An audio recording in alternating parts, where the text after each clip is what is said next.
And welcome in to the Monday edition, Robby and Rexrode, 102.5, 106.3 The Game, brought to you by First Horizon, Big Bank Muscle, Small Bank Hustle. Visit firsthorizon.com/get it all. Robby Stanley, Joe Rexrode, Nick Keyser here with you on this Monday morning. Hope everybody had a fantastic weekend. Rexrode, how we doing? What's going on? Oh, we're doing all right. It's March, you know. It is. Did you know it's March? Discovered that. Who's excited? Did you? I did. Do you follow John Rothstein? No, but he does pop up on my For You every now and then. This is March. So I probably need to follow him, I guess. I mean, yeah, he's a good college basketball follower, but that's his whole thing is this is March. Well, like at 12, midnight and 1 second. I don't feel like I need to follow anybody for college basketball because I follow the nation's leading bracketologist who I do a show with every day. That's right. Yeah. Yeah, I wonder how I would rank with all these bracketologists. It might not be great. Lenardi's at home taking notes every week, looking at Rexrode's column. Yeah, the funny thing is, I mean, now it'll be more frequent, but he goes Tuesday, Friday. I'm only going Tuesday, but every Tuesday morning, we both publish. So I'm like, okay, all right, what did Joe have? But I will say, and I think I've said this before, I did a story on him 20 years ago for the last season. You're like, what is a bracketologist? So we're both old, but I will say that there is a website that ranks bracketologists, and he usually doesn't rank that high. So. But he's the one that everybody talks about. So have some of that, Lenardi. But there's so it's all these bracketologists, but then no one knows who they are. Yeah. So it's some dude on the dark web, I got all of them right. So we'll see. I'm hoping where we'll spend our time is the dark web. Yeah, yeah. There's a lot of stuff going on there. So if I get 65 of the 68, I'll be happy. Yeah, that'd be pretty good. I'd be happy with that. I'll take 64. That's good. But that's still, that's missing 4, man. I got faith in you. Okay. I got faith in you. Keyser, how it goes. How we doing? What's going on? Hey, doing well this morning, guys. Ran a 5K this weekend, and hey, I'll tell you why John Rothstein is a good follow. He's got some daily motivation. I always see this, I'm leaving the house, and he's got every day is a gift. Okay. And then it's the secret of getting ahead is getting started. And then he said 13 days till Selection Sunday. So there you go. So a little mix of everything. Yeah. He used to, on every single day, he obviously has changed this, every single day in the morning, stay hungry. Was that this morning Stay too. Hungry. Yeah. Stay humble. Which also, though, Jay Billis has or at least used to have yeah, that one drove me nuts. You didn't like that one? Gotta go to work. Gotta go to work. Yeah. It's all right, Jay. I liked it. We got it. Bro. I like Jay. He's fine. Yeah. He doesn't bother me. It just, for some reason, you got to go to work every day. I was like, all right, Jay, we get it. Thank you. Appreciate it. By the way, I hope that Tennessee fans who enjoyed that incredible win also enjoyed Dick Vitale. Yes. That's one thing that I won't stand for. And I know that there's a lot of slander, or there has been, for Dick Vitale, who to me is as much a driver of college basketball for the last 40 years as anybody. Pretty awesome to, hear him sound just like himself, a little hoarse, but losing his mind. It was awesome. Well, great game for him to be on the call for. Did you see the video of him and Barnes before the game where the players pulled together their NIL money? That was pretty cool. Pretty awesome. Pretty good stuff there. Yes. So let's start there. What a win for Tennessee over the weekend. We talked about it on Friday. It was a massive game between Tennessee and Alabama, and it lived up to the hype, went right down to the wire. It looked like Alabama in the last minute was going to walk out of there with a win, and then Tennessee ties the game, and Jemai Meshack hits the game winner, 79-76, the final at the buzzer, Joe. Awesome game, awesome environment, and huge win for Rick Barnes and this Tennessee basketball program.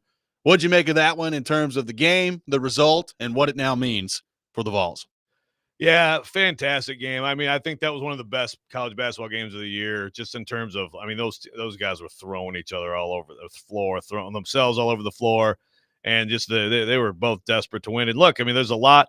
It's really a wild SEC when a game like that can mean so much, when both of those teams can be a number 1 seed, and yet they're both out of the championship race, because I think Auburn is just doing ridiculous stuff. But obviously, Tennessee is just, they've had Bama's number, and Rick Barnes has had NATO's number lately. and it did again. Last year was a huge win down there late in the year that I thought really helped kind of spur Tennessee on. And, Meshack, it's Jemai Meshack. Like they should almost like create a glue guy award in college basketball and name it after him. He is one of the best, if not the best, glue guy I've ever seen in the sport. And he can go in the NBA right now, and he can guard anybody in that league. He can guard any perimeter player in the NBA right now and guard them better than most people in the NBA guard him. He really is that good. He's incredible on defense. And I wish that he would be willing to shoot a little bit more. He's like he's like a high 30s shooter, but he's only hit 15 threes all year. The 15th was a big one, 40-footer or whatever it was. Dick Vitale was 35 feet, baby. I mean, just an awesome finish. And I was like, boy, Bama's really making a statement here. I thought most of the day, they were going to win. And Mark Sears was unfreaking believable. Yep. And, I'll tell you what, there's another battle right there is been talking about Zakai Ziegler and Braden Smith of Purdue as first-team All-American. Mark Sears has made us push here where you have to consider him too. I might put Ziegler and Sears both on that team, but incredible win for Tennessee. And right now in my bracket, big news breaking, Tennessee will be a 1 seed tomorrow in my bracket. Yep. Looking forward to Bama that. might be 2. I'm not sure yet, but Tennessee will be. That's just an enormous win, and obviously that would be the first 1 seed in school history. Well, I thought Tennessee was in some trouble early in the game. I mean, Ziegler got 2 quick fouls in that game and immediately had to go to the bench. And we've talked about it. When he's not out there, it's just not the same. Now, look, the game was tight the whole time, so it's not like this was, some 12-0 run that Alabama went on and stormed out ahead by double digits or anything. But when you don't have him on the floor and you don't have him available and he's in foul trouble, that's a problem. I thought when he came back in the game, he did a great job of defending hard while also not fouling and getting himself in even more trouble. And they were talking about that on the broadcast as well, just like how good he is, how technical he is on defense. And I thought you could really see it as that game went on there. But when he got the first 2 fouls in the first, 3 minutes or whatever it was in the game, Joe, I was like, oh boy, this could end up working out pretty poorly for Tennessee. Yeah, and the second one, you're trailing a breakaway. Let him just, he's slapping at a breakaway. Like you're just asking for it. Yeah, Ziegler. Yeah, and the thing is, then he goes out of the game, and again, it's like then they have to move the ball side to side, and sometimes it actually functions a little better than just standing around. When they're at their best, they're moving, and he's in the game. And he's hitting some shots. I thought he forced some stuff in the second half too, but still, made some huge plays, some huge shots. And again, with Meshack and Ziegler together, that's absolutely the best defending duo in the country. I mean, they're both good enough to be SEC Defensive Player of the Year. So that's what Tennessee is, number 1 defensive team in the country. And, let me look right now. Offensively, they're 27th. That's not bad. I mean, that's pretty close to like a national championship. Usually you want both in the top 20, but if you're 1 on D with a 27-0, that's pretty good, and that's better than a lot of Vols teams recently. Yeah, I mean it feels like they're getting better on the offensive side of things as the season goes on here. Like I thought, obviously Meshack gets the game winner. Lanier hit some huge shots. I thought Gainey had some huge buckets in the game where he did that last year against Alabama too, but I thought in this game in particular, some big buckets at big times. That's right. He did carry them down there for a lot of that first half when nobody else could hit a shot. Yeah. In fact, it got to the point where they ran a play late where they just ISO'd him. I'm like, man, how many times do you see that? Yep. So, yeah, I mean, if you can get and there's been this big debate, which some of the beat writers have dunked on. I know Mike Wilson's dunked on this, which is, the best lineup is with Meshack off the floor. Because obviously if Gainey's hitting shots, you got Gainey, Lanier, and Ziegler. Certainly that's a better offensive lineup. But no, your best lineup does not involve Jemai Meshack off the floor. I mean, he gets in for the free throw, miss, gets fouled, hits both free throws. I mean, that's frankly higher pressure. That's almost more impressive than the shot because talk about the pressure at the line. Then he goes down and forces a tie up to get the last possession. I mean, the guy is absolutely everywhere. Well, that was right after I was screaming at the TV when Ziegler got tripped and they didn't call anything for a foul. I was heated. Yes. That one. Yeah, that was a bad miss. SEC refs have not been up to the same level of performance as SEC basketball itself. I think I broke the curse.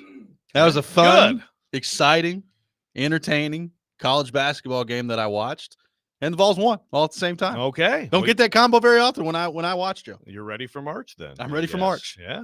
Ready for March. And look, we're going to get into the question here as this week goes on here is, all right, well, the SEC tournament's coming up. Like, how important is that for Tennessee? Or do you get to the point where whether it's Tennessee, Alabama, Auburn, whoever, of, yeah, the SEC tournament championship would be nice. But you know what also would be nice is not running ourselves right into the ground before the tournament starts too. So it'll be interesting to see how teams view that. It is. Auburn just forfeit right now. Yeah. Oh, our bus didn't make it up. You know what? Just go ahead and seriously. They're the number one overall seed right now. I don't care if they lose. They got 2 games this week. Lose them both by 20, lose the first round by 20. You're the number one overall seed. Don't play. Like, and of course you say that once they show up here, they're like, screw you. We're going to win that championship too. But just saying. But like Tennessee and Alabama, how important is it to get a 1? For one thing, if you don't get a 1, you might be stuck with Auburn. Right. Could Tennessee beat Auburn? We saw them almost beat them. Sure. But I think a 1 is worth pursuing. And also, look, Duke is, Cooper Flagg's probably the most talented guy. He's going to be the number 1 pick. That's another team that you don't necessarily want to have to play Duke in the East, to try to get to a Final Four. So I think Tennessee, Bama, Florida, I think all of them should have incentive. The only team that I think really doesn't would be the Tigers, would be War Eagle. Yeah, I was watching that game with a Kentucky fan here at this station, and he was not enjoying it. Connor? Yes. Connor was not poor having a good Connor. Not having a good time when that game was going on. Well, then they took it off the air. What was with that? Yeah, all of a sudden it's like, this game is not good enough for TV anymore. No one needs to watch this anymore. Good stuff. I do feel bad for Kentucky because Jackson Robinson out for the year. That stinks, man. He's such a fun player. Their ceiling has lowered for sure. 615-737-1025 is our phone number. Huge win for Tennessee against Alabama. We'll take your thoughts on that. Plus, the Vols not the only team with a big win over the weekend. We'll get into that coming up next as well. Robby and Rexrode, 102.5, 106.3 The Game.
Welcome back in, Robby and Rexrode, 102.5, 106.3 The Game, broadcasting from our Busy Bee Plumbing, Heating, and Air Conditioning Game Nashville studios, home of the $99 yearly Beehive membership, where the buzz is always about great service. Taking your thoughts on our phone and text lines driven by WilsonCountyHyundai.com, 615-737-1025. Huge win for Tennessee over the weekend against Alabama.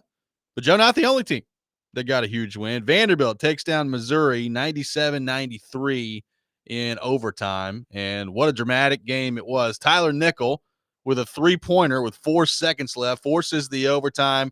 Vanderbilt gets it done in overtime, and you're talking about now, Joe, 3 consecutive massive wins for Vanderbilt and what feels like an NCAA tournament bid that is punched at this point. Yeah, that's I guess you want to talk about incentive in the SEC tournament. Well, certainly now, if you're Vanderbilt, you still like to move up. I mean, you don't necessarily want to be in the 8-9 range and have to play, if you win your first game, have to play a 1 seed. That's where, to me, they are 9 pushing hard. Well, I'll tell you, they're my top 9. Ooh.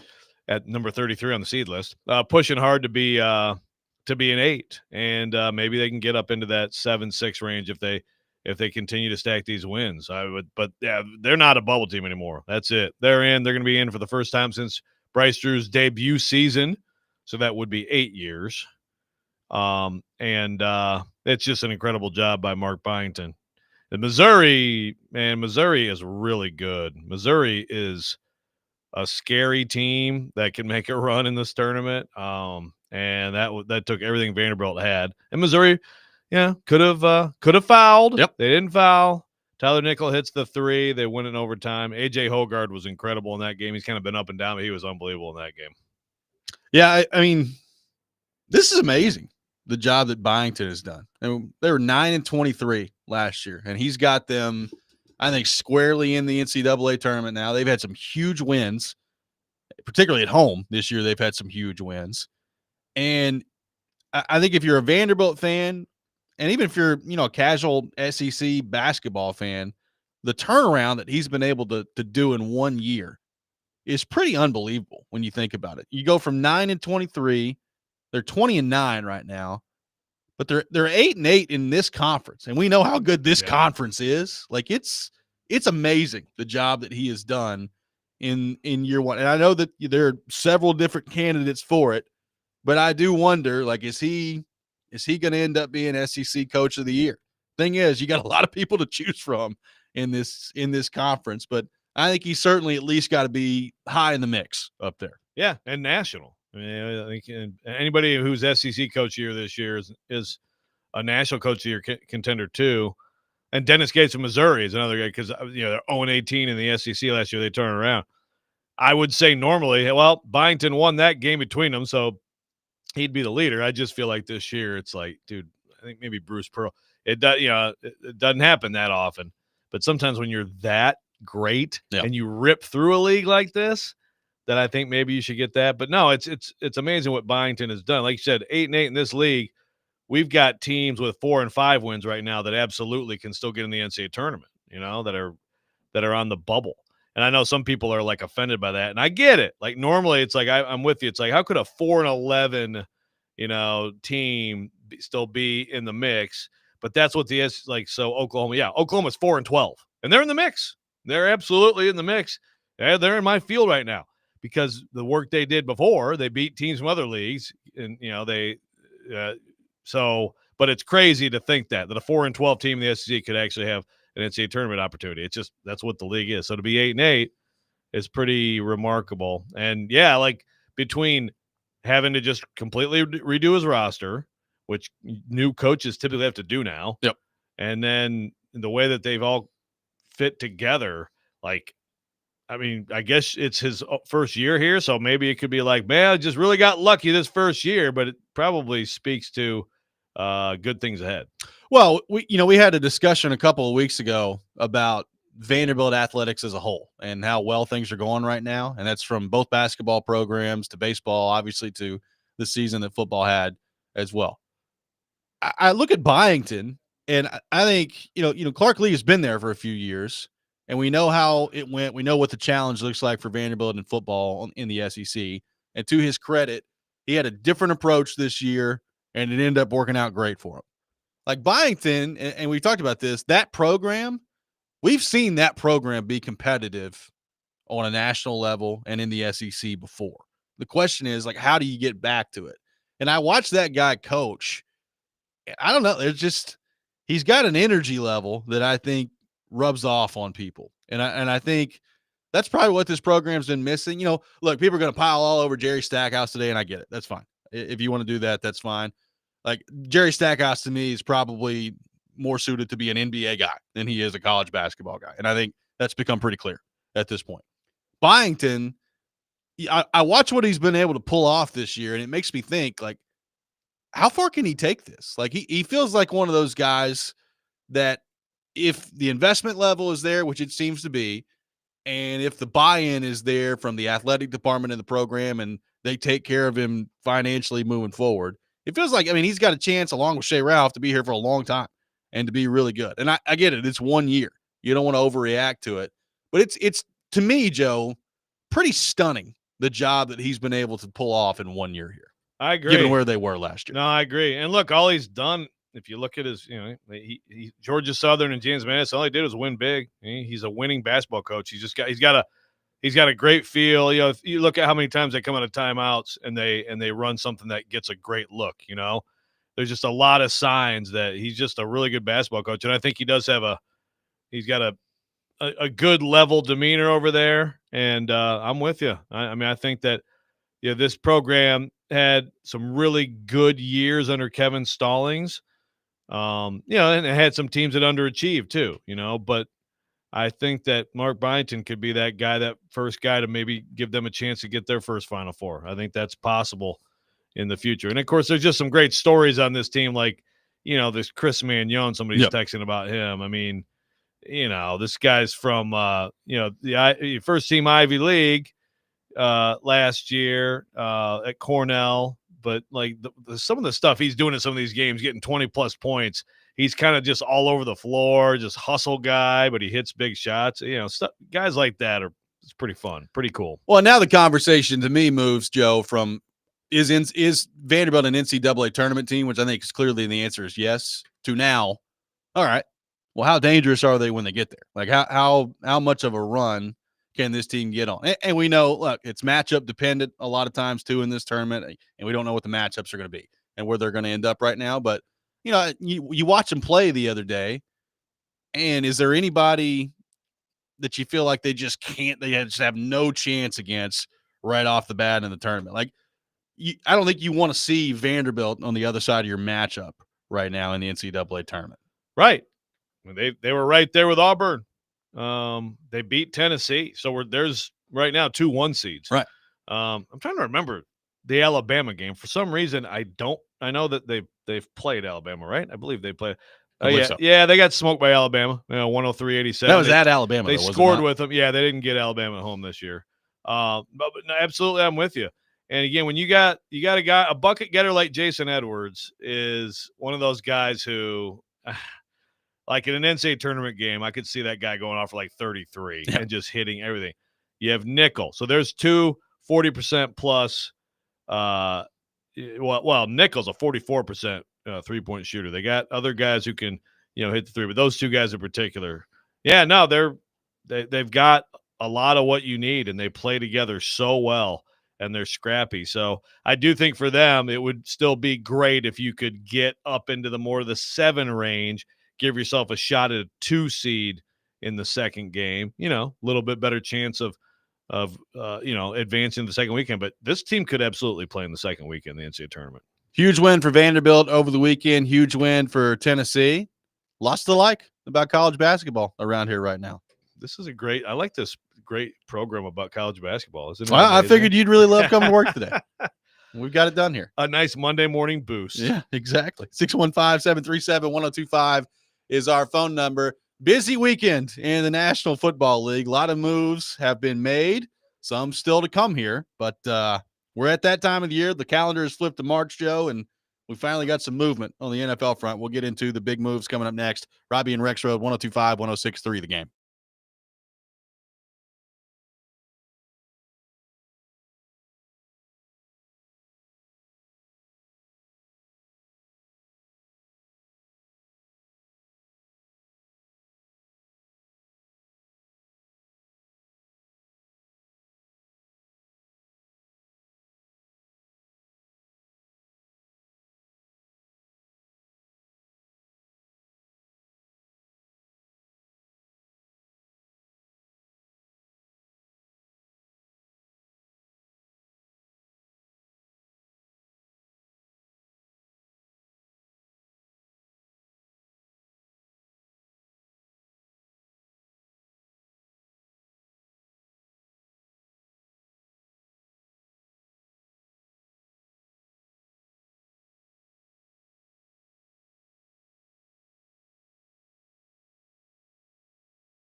Welcome back in, Robby and Rexrode, 102.5, 106.3 The Game, brought to you by First Horizon, Big Bank Muscle, Small Bank Hustle. Visit firsthorizon.com/get-it-all. Busy weekend in the National Football League. The calendar's flipped to March, and the moves are starting to come in. Free agency right around the corner here, thankfully, in the NFL. So some things starting to happen.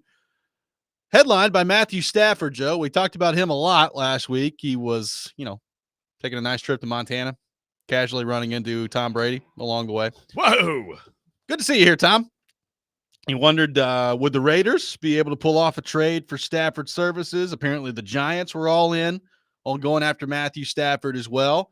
And Friday afternoon, it came out that the Rams and Matthew Stafford agreed to a restructured contract that keeps him in L.A., which frankly, as we discussed, Joe, always continued to make the most sense to me. I think they clearly have a path to winning in the NFC, but they get the deal done and Matthew Stafford back as quarterback for the LA Rams. So after all that, the skiing in Montana, Brady coming down the hill in his Uggs or whatever he did out there, didn't work, and Matthew Stafford back with the LA Rams.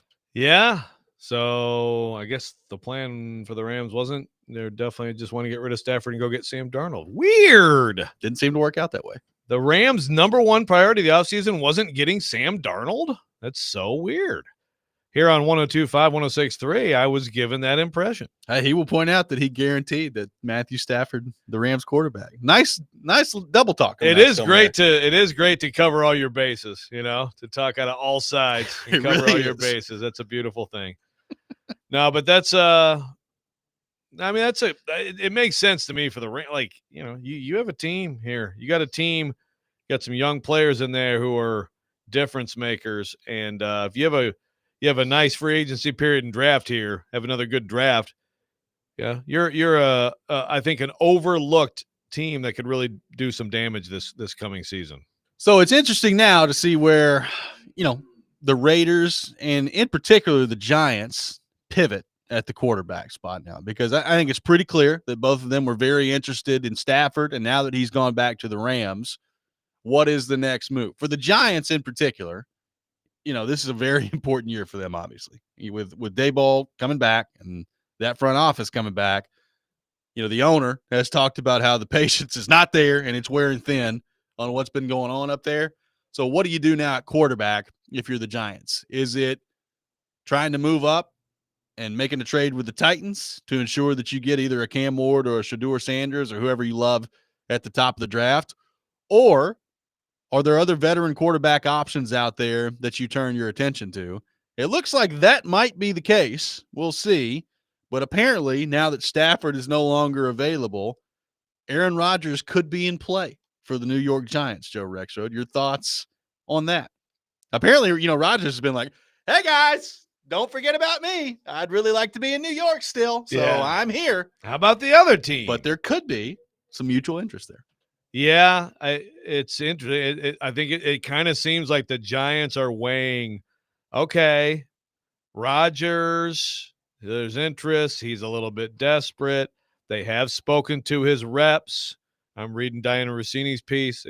Giants have spoken to his reps about, I guess staying in New York, but really staying in New Jersey, I guess, if you really want to get technical with it. That's true. Staying in that very blah stadium in a very blah area.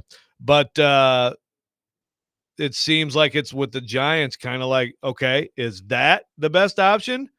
Because, again, anybody could be interested in Darnold too. Apparently there's Raiders interest in Darnold, so that's another thing to keep an eye on. But it's either that or obviously they're not far away from potentially moving up if there's somebody they want at 1, or I guess they could stick at 3 and take the guy who wasn't taken. I mean, it's possible the QBs go 1, 2 and they're iced out. By the way, Jordan Schultz throwing it out there that the Titans are meeting with both Cam Ward and Shedeur Sanders at their facility this week. So there you go. And TD followed that up with Abdul Carter and Travis Hunter too. Yep. Or at least, if not this week. So free agency starts, I think, a week from Wednesday, right? That is correct. I think that's right. So before then, which is good. That's smart. Like, get these possible top pick guys, get everything you can, every piece of information, every conversation, get all that in before you then start going out there and signing veterans. So I think that's a good thing. So, yeah, the Giants. Aaron Rodgers, Giants absolute hot seat coach, absolute hot seat GM. Does Aaron Rodgers I would still probably say Aaron Rodgers gives you a better chance to win now, but how much? How much is of a better chance does it get you? And if you're those guys, especially if you're Daboll in the hot seat, do you want to deal with the Aaron Rodgers thing? Well, I guess that comes down to how much you believe he gives you a better chance to win right now. Like I'll put up with anything, I guess, if it's going to keep my job moving forward here. But I don't know. Does he still do that? First off, I mean, you got the Eagles in that division and the Commanders. Who, by the way, we'll get the Commanders here in just a second because they made a move. They did over the weekend. It's a pretty big one. So you got two pretty legit teams to deal with that were both in the NFC title game. The Eagles won the Super Bowl. So there's that in your division. Rodgers is 41. There's still a lot of holes on this roster. Now, look, they've got free agency in the draft, so you can fill some of these holes. But I feel like the Giants still have a lot of work to do. I like Malik Neighbors. That's a good piece to have in place there, but I still feel like they've got a lot of work to do. I mean, in my opinion, if I'm Brian Daboll, yeah, I mean, okay, so Rodgers, like you said, all of a sudden playing that division is tough. I think Rodgers might get you to 9. You know what I'd rather do? I'd rather get one of those rookies, show people I'm good with quarterbacks, get the quarterback to play well. Even if you don't win enough, I think that still might buy you your job by saying, look, this guy likes me. We have a good thing. Look at how it went. Yeah, we only went 7-10, but there's a lot of promise here. You don't want to mess with that. I think that's his better route to longevity, not just some cobbled together season with Rodgers. Then you just get in John Mara's ear and you're like, hey, man, if the general manager wouldn't let Saquon Barkley go, we'd be in good shape right now. Yeah.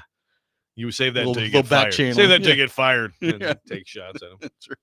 Let's head to our 102.5 The Game phone line, driven by WilsonCountyHyundai.com. Welcome in Dylan in Antioch. Dylan, good morning. Thanks for calling in. Hey, good morning. I usually message you about grunge bands and stuff like that, but I'm not going to do that today because Michigan State had a great basketball game yesterday. I don't even know how I found this on my TV. I still have an antenna, the bunny ears. Nice. And I was watching that game, and Michigan State beat Wisconsin pretty soundly. It was an awesome game. I don't have any football talk to add to that. I was just going to say, Joe, it's your Spartans. Hey, Tom Izzo, wherever he is right now, is smiling. So that was an excellent game. Just wanted to tell you guys that. And what's up with Mike Bergonzi? I'll just leave it with the wall question because that's what Keiser told me to do. So, All right. All right, I like that. That's a very good open-ended question. Bergonzi? The Spartans did look good. Izzo was very pumped this morning in the pre-show meeting. He's on his way back for practice, but they're looking very energetic. Man. They're looking good. They're fighting for a 1 seed too now, so we'll see. But what is up with Mike Bergonzi? Well, he's got a great accent. He does. We're going to find out what's up with Mike Bergonzi here in about a week. I want Mike Bergonzi to do well because I do too. Because I'm very much enjoying he has many good ideas. Many good ideas out there. We're going to see some of those ideas come to life next week, Joe, when NFL free agency begins. So I'm excited. Absolutely. I'm excited about that. A couple other huge moves in the NFL over the weekend, one involving a trade and one with a wide receiver that could be available when things shake loose here next week in NFL free agency. We'll get into all that. Take more of your thoughts on our phone and text lines driven by WilsonCountyHyundai.com, 615-737-1025. Our phone number, Robby and Rexrode, 1025-1063, The Game.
Welcome back in, Robby and Rexrode, 102.5-1063 The Game. Taking your thoughts on our phone and text lines, driven by WilsonCountyHyundai.com, 615-737-1025, our phone number. When did I say tally ho? I think we were talking about golf at some point. Yeah. That makes sense. Tally ho! Do you like my polo? Hey, the many different accents and voices of Joe Rexrode. It's part of what we live for here on the show. If you've ever seen the movie Good Morning Vietnam. Yes. You seen this movie? Oh, yes. Okay. You seen this movie, Keiser? Okay, good. Max, you seen this movie? Robin Williams. Okay. Classic. So I'm the other dude who like takes over the show. He's like, I got a lot of good impersonations. He's a total dork. Everybody hates him. That's me. I mean, the thing is, even that impersonation kind of sounded like your Kuharski one. It all kind of comes back together. Yeah, it's pretty limited range here. 615-737-1025, our phone number.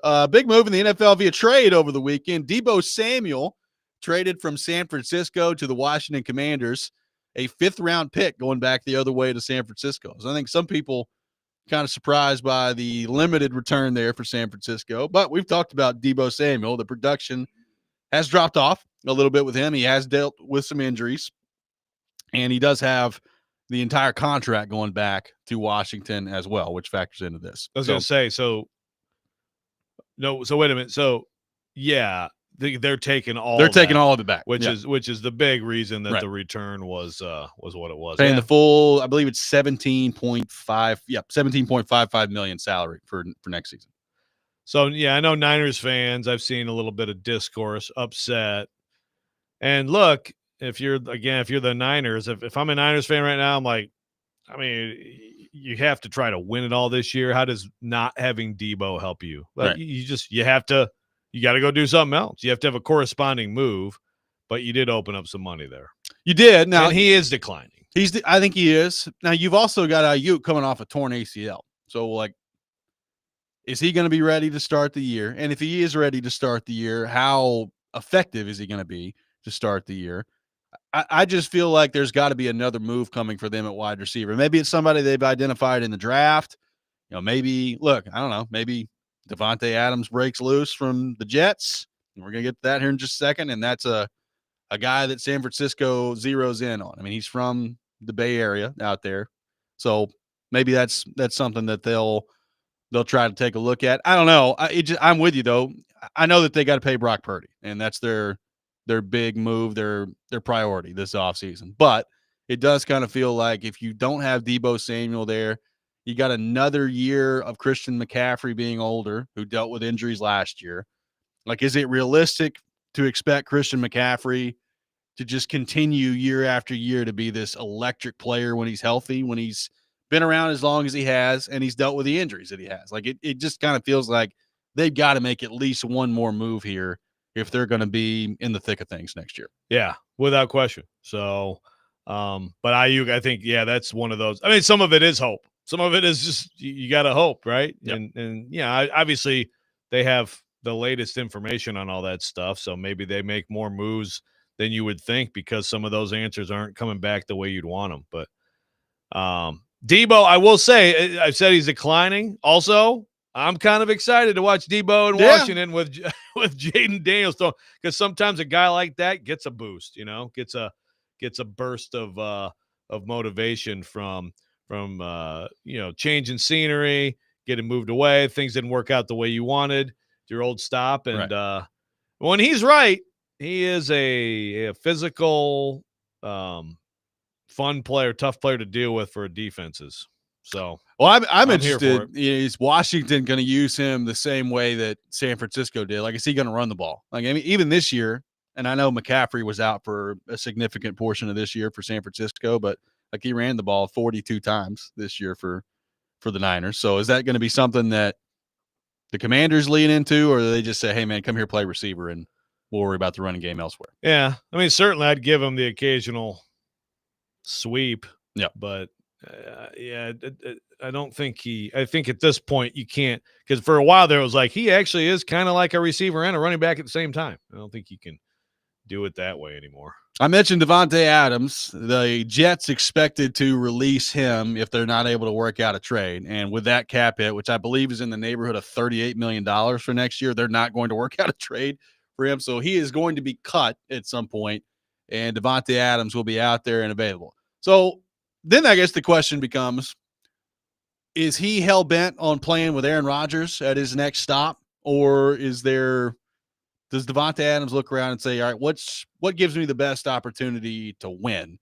And that's where he goes. Because I think you'd make a pretty significant argument that wherever Aaron Rodgers' next stop is, whether that's the Giants or elsewhere, probably not going to be your best opportunity to win. I still think Adams is good.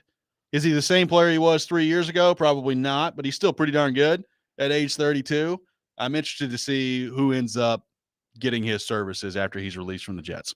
Yeah, that's a really good question. Like if the Giants, let's say the Rodgers-Giants thing does happen, are the Giants like, yeah, bring in Davante Adams, put him with Malik Neighbors and let's cook. If you're Davante Adams, it's like, I get that, like, your best experiences have been with Aaron Rodgers throwing you the football, but also, like, was it that great last year? And I understand that, like, Vegas was bad. There are other guys. Like, at this point, there are better options than Aaron Rodgers to throw you the football, even though obviously they have a great chemistry and they have all those years that they've logged together. So also, Jordan Love, just on his own. Yeah, well, there you go. Well, just on his own, how good is Davante Adams still? I think he's still pretty good. Is he still at worst a top 3 wide receiver in the league? Probably not. But I think he's still very productive. Now, look, the Raiders thing is interesting because he still, for the most part, put up his numbers and he had total zeros thrown in the ball. So What does that look like on the next stop? You thought maybe it would improve when he got back with Rodgers with the Jets. And he had a couple games, like he went down to Jacksonville and looked great in that game. So I think he's still got something. I think he can still be a number 1. Can he be the elite of the elite anymore? I think those days are probably behind it. Yeah. Well, right. He's not going to be that, but if you tell me he's still a top 12-ish receiver in the league, okay. Then that could really make a difference for someone who actually has a chance to win. Because, like you said, Rodgers is going to be quarterbacking a team. If he's starting next year, it's for a team that probably doesn't have very high expectations. Yeah. It's where he is now. Keith on the text line wondering if the 49ers could move up to get Travis Hunter. Your thoughts on that? Well, I guess do they look at him as a receiver? Or I assume you're saying that as we talk about Debo. Yeah, I mean, I guess. Again, I think that I feel like there's more and more momentum on my side, which is I agree. Which is Travis Hunter is a potentially great corner and could be a very good receiver. So I don't know, if you want to talk about not an exact comp, but if you want to talk about someone who a little bit just in terms of a very physical, not super fast. I think he ran still like a 4.4 something, but Luther Burden from Missouri he's physical. And there's I see some of Debo in him. So is that a guy that the Niners could be targeting? It's going to be interesting to see. And actually, I mean, Ted McMillan is a big, powerful receiver too. So you got some options there. That's a little higher. Jawan Jennings, your number 1. Move on from there. I mean, Jawan Jennings, he's physical. Man, all that guy does is make plays. He makes a lot of plays. So you've got Stafford spoken for. You got Rodgers and the Giants being connected. We'll see what happens there. And I'm looking around the quarterback pool right now with veterans, Joe, and I'm like, all right, well, if it's not Sam Darnold, who's going to be? Like, who's the option for the Titans? We know Derek Carr it looks like he's going back to the Saints, so scratch another one off the list there. So if it's not Rodgers, it's not Derek Carr, it's not Stafford, and it ain't Darnold, who is it out there for the Titans? Is there an option that won't make Titans fans, what I put in the grid, run face first into a tree out there for the veteran quarterback market? Yeah, that's a good question. So first of all, what is the level of, I know that there's some Raiders talk with Darnold. Yep. If you're Darnold, do you, if let's say you're Darnold and you're out there and you are free and you have a choice, and it's the Raiders and the Titans, what's better? Like, does the Brady cachet? I don't know. Is he taking him to Montana? You? That's the thing. If not, it's like, oh, so Stafford got to ski and hang out at your posh resort. I'm not good house. enough? Yeah. Brady's just like, yeah, let's go get some coffee here in downtown Minneapolis. Yeah, but I'm buying. But yeah, let's go to the Mall of America. Yeah, there you go. I'll get you one of those crumble cookies. I don't know. Like, but if it gets to the point where Darnold is elsewhere, wherever that may be, there or somewhere else, yeah, it starts to get kind of slim. And then again, you get back around to probably more Titans fans screaming, "You must draft!" Probably Cam Ward. I think Cam Ward has become the popular expectation as the number one pick. I still would say that's not why you draft Cam Ward. I would agree with that, but I think teams have made decisions like that before. So we'll see if the Titans are one of those teams or if they're not. Speaking of Cam Ward and Shedeur Sanders, one thing I've been wondering, like when you look back at some quarterback classes of recent memory here, how do these guys stack up to them? Like where exactly do they fit in the mold with some of these quarterback prospects that we've seen? Well, ESPN.com did that, and we'll share those results, get Joe Rexrode's thoughts on that as well coming up next. Robby and Rexrode, 102.5, 106.3 The Game.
Hour number 2, Robby and Rexrode, 102.5, 106.3 The Game. Robby Stanley, Joe Rexrode, Nick Keyser here with you on this Monday morning. Robby and Rexrode brought to you by First Horizon, big bank muscle, small bank hustle. Visit firsthorizon.com/get-it-all. Corey Curtis from News 2 will be with us at 8 o'clock for his weekly visit. We'll get into the NFL Combine, all things Tennessee Titans with him, so looking forward to that.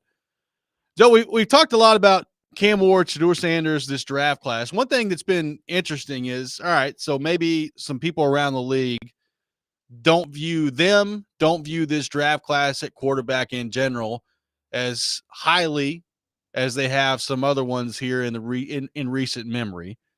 But one of the things I've wondered is, okay, what exactly does that mean? Like, how exactly do you view a Cam Ward or a Shedeur Sanders as it compares to quarterbacks we've seen taken recently? And they've done this at ESPN.com. Matt Miller put this together, and I'll just kind of give you the stipulations that he's put in here. So it goes back to 2020, and we're talking quarterbacks, 19 quarterbacks that have been taken in the first round from 2020 through 2024. And where exactly do Ward and Sanders fall into that mix? Well, at number 1 on the list is Caleb Williams, who was taken last year by the Bears. You got Lawrence at 2 and Burrow at 3. And again, these are all like pre-draft grades and scouts, and it has nothing to do with what they've actually done in their NFL career to this point. It's just the pre-draft process. They've got Caleb Williams at 1, Trevor Lawrence at 2, Joe Burrow at 3. So one of the things I wondered, like when you get into this thing and you go 19 down into it, how far down do you have to get before you get to Cam Ward and Shedeur Sanders? Well, I kept scrolling and scrolling, and eventually I got to number 18, which is where Cam Ward slots in, which is 1 behind Bo Nix from last year and 1 in front of Michael Penix from last year where he was drafted. Shedeur Sanders coming in at number 20 on this list. The only one that's below Sanders on this list that Matt Miller put together, unsurprisingly, is Kenny Pickett, who was drafted in the first round of 2022 of a quarterback class that, as we've discussed many times, was terrible and not very good. So that's where Matt Miller has these guys after talking to NFL scouts on his list of the 19 quarterbacks that have been drafted in round 1 from 2020 to 2024. You slot in these two, so that's 21 total. You've got Ward at 18, and you've got Shedeur Sanders at number 20. So with that information in the background, Joe, how do you view how those two guys stack up to recent first-round quarterbacks that we've seen? I think that's a little bit of a sobering splash of cold water for Titans fans because, look, I just see where things are going, which is, again, you kind of look around the veteran movement. Right now, it doesn't necessarily look like the Titans are going to end up with anyone very good. So you get to, well, who the heck is playing quarterback? You have the top pick. Take the top quarterback. I think this is another reminder, and I haven't changed. I'm not changing. I'm not taking either of these guys with the top pick. If I were, I would take Shedeur Sanders. That's just me. Maybe it's the little Dion on my shoulder. Hey, he's not very good, but I'm Dion. So all the evaluators, all the teams, it's just like Dion. It's forcing everyone to somehow like over-evaluate him. But in all seriousness, I'm not doing it. I'm taking Travis Hunter, frankly, if I have to stick and pick, and it's easy, and I run to the podium, and I'm happy as hell with that, but that's just me. I also get that next year, the idea, if you're a Titans fan, of not having a rookie quarterback to be excited about, not having this potential that you finally got it right. I get that. It sounds terrible. Will Levis, it's not appealing right now for Titans fans, and I understand it. Mac Wilson, not appealing for Titans fans. Mac Jones. Oh, who the heck is Mac Wilson? A combo of Zach Wilson and Mac Jones. Oh, my gosh. What a combo that would be. Mac Wilson and Zach Jones. Would you like either of them? Holy good stuff. By the way, both of those guys are on this list. Apparently, I have an hour of show left that I have in me, and then my brain falls apart. Where are those guys on the list? So that's another point to bring up here of this list. It is interesting, and I do think it kind of shows you that just because quarterbacks at times are ranked where they are and thought of a certain way heading into the draft does not ultimately mean that's how they end up in the NFL. Like, for instance, number 2 on this list is Trevor Lawrence. Like, Trevor Lawrence was can't miss coming out, right? And he's been okay in Jacksonville. He's not been great. Joe Burrow's at number 3. He's been great. Jaden Daniels is at number 4. He had a great rookie year. But you go down this list, like Zach Wilson comes in at number 9. That's ahead of C.J. Stroud. Like, I think we would all agree that C.J. Stroud in 2 years has been better than Zach Wilson ever approached being. Just a little bit. Just slightly better. You head down the list. Like, you got Justin Fields at number 14. That didn't work out. Richardson at number 13. Trey Lance at number 12. Mac Jones at 15. Like, none of those guys have worked out. Jordan Love is at 16. He's worked out. So Bo Nix at 17. It's been 1 year with Bo Nix, but he looked pretty good. So absolutely, it's not, just because, you're thought of in the pre-draft process a certain way does not necessarily correlate to on-field success in the NFL. Right. And so again, repeat this. In 3 years, Cam Ward is absolutely destroying the league. Would I be surprised? Yes. Would I be shocked? No, because we get it wrong all the time. Anybody who looks at these guys and thinks that they have any idea, because there's just so many variables that go into it, including just like how someone is living once they get into the NFL. And of course, how much support, what kind of support they have in so many different fronts. That's always underrated. And the quarterback is always given too much credit or blame. Yeah. It's interesting. Like, the more you look at quarterbacks and where they're drafted, and how that correlates to the success of their careers. Like, the more and more I look at it, Joe, the more I'm convinced that it's just a total crapshoot. Like, you get your generational guys. Like, quite frankly, it's a little bit surprising to me that Caleb Williams is number 1 on this list. Like, I would probably have said either Lawrence or Burrow. Me too. Like, Burrow, I felt like coming out was can't miss. Now, he had maybe the greatest college football season of all time. And it's worked out for him very nicely. He also was on maybe the best team of all. Exactly. Yeah. Now, look, I would have told you coming out that Trevor Lawrence is can't miss. And he hasn't been that in the NFL.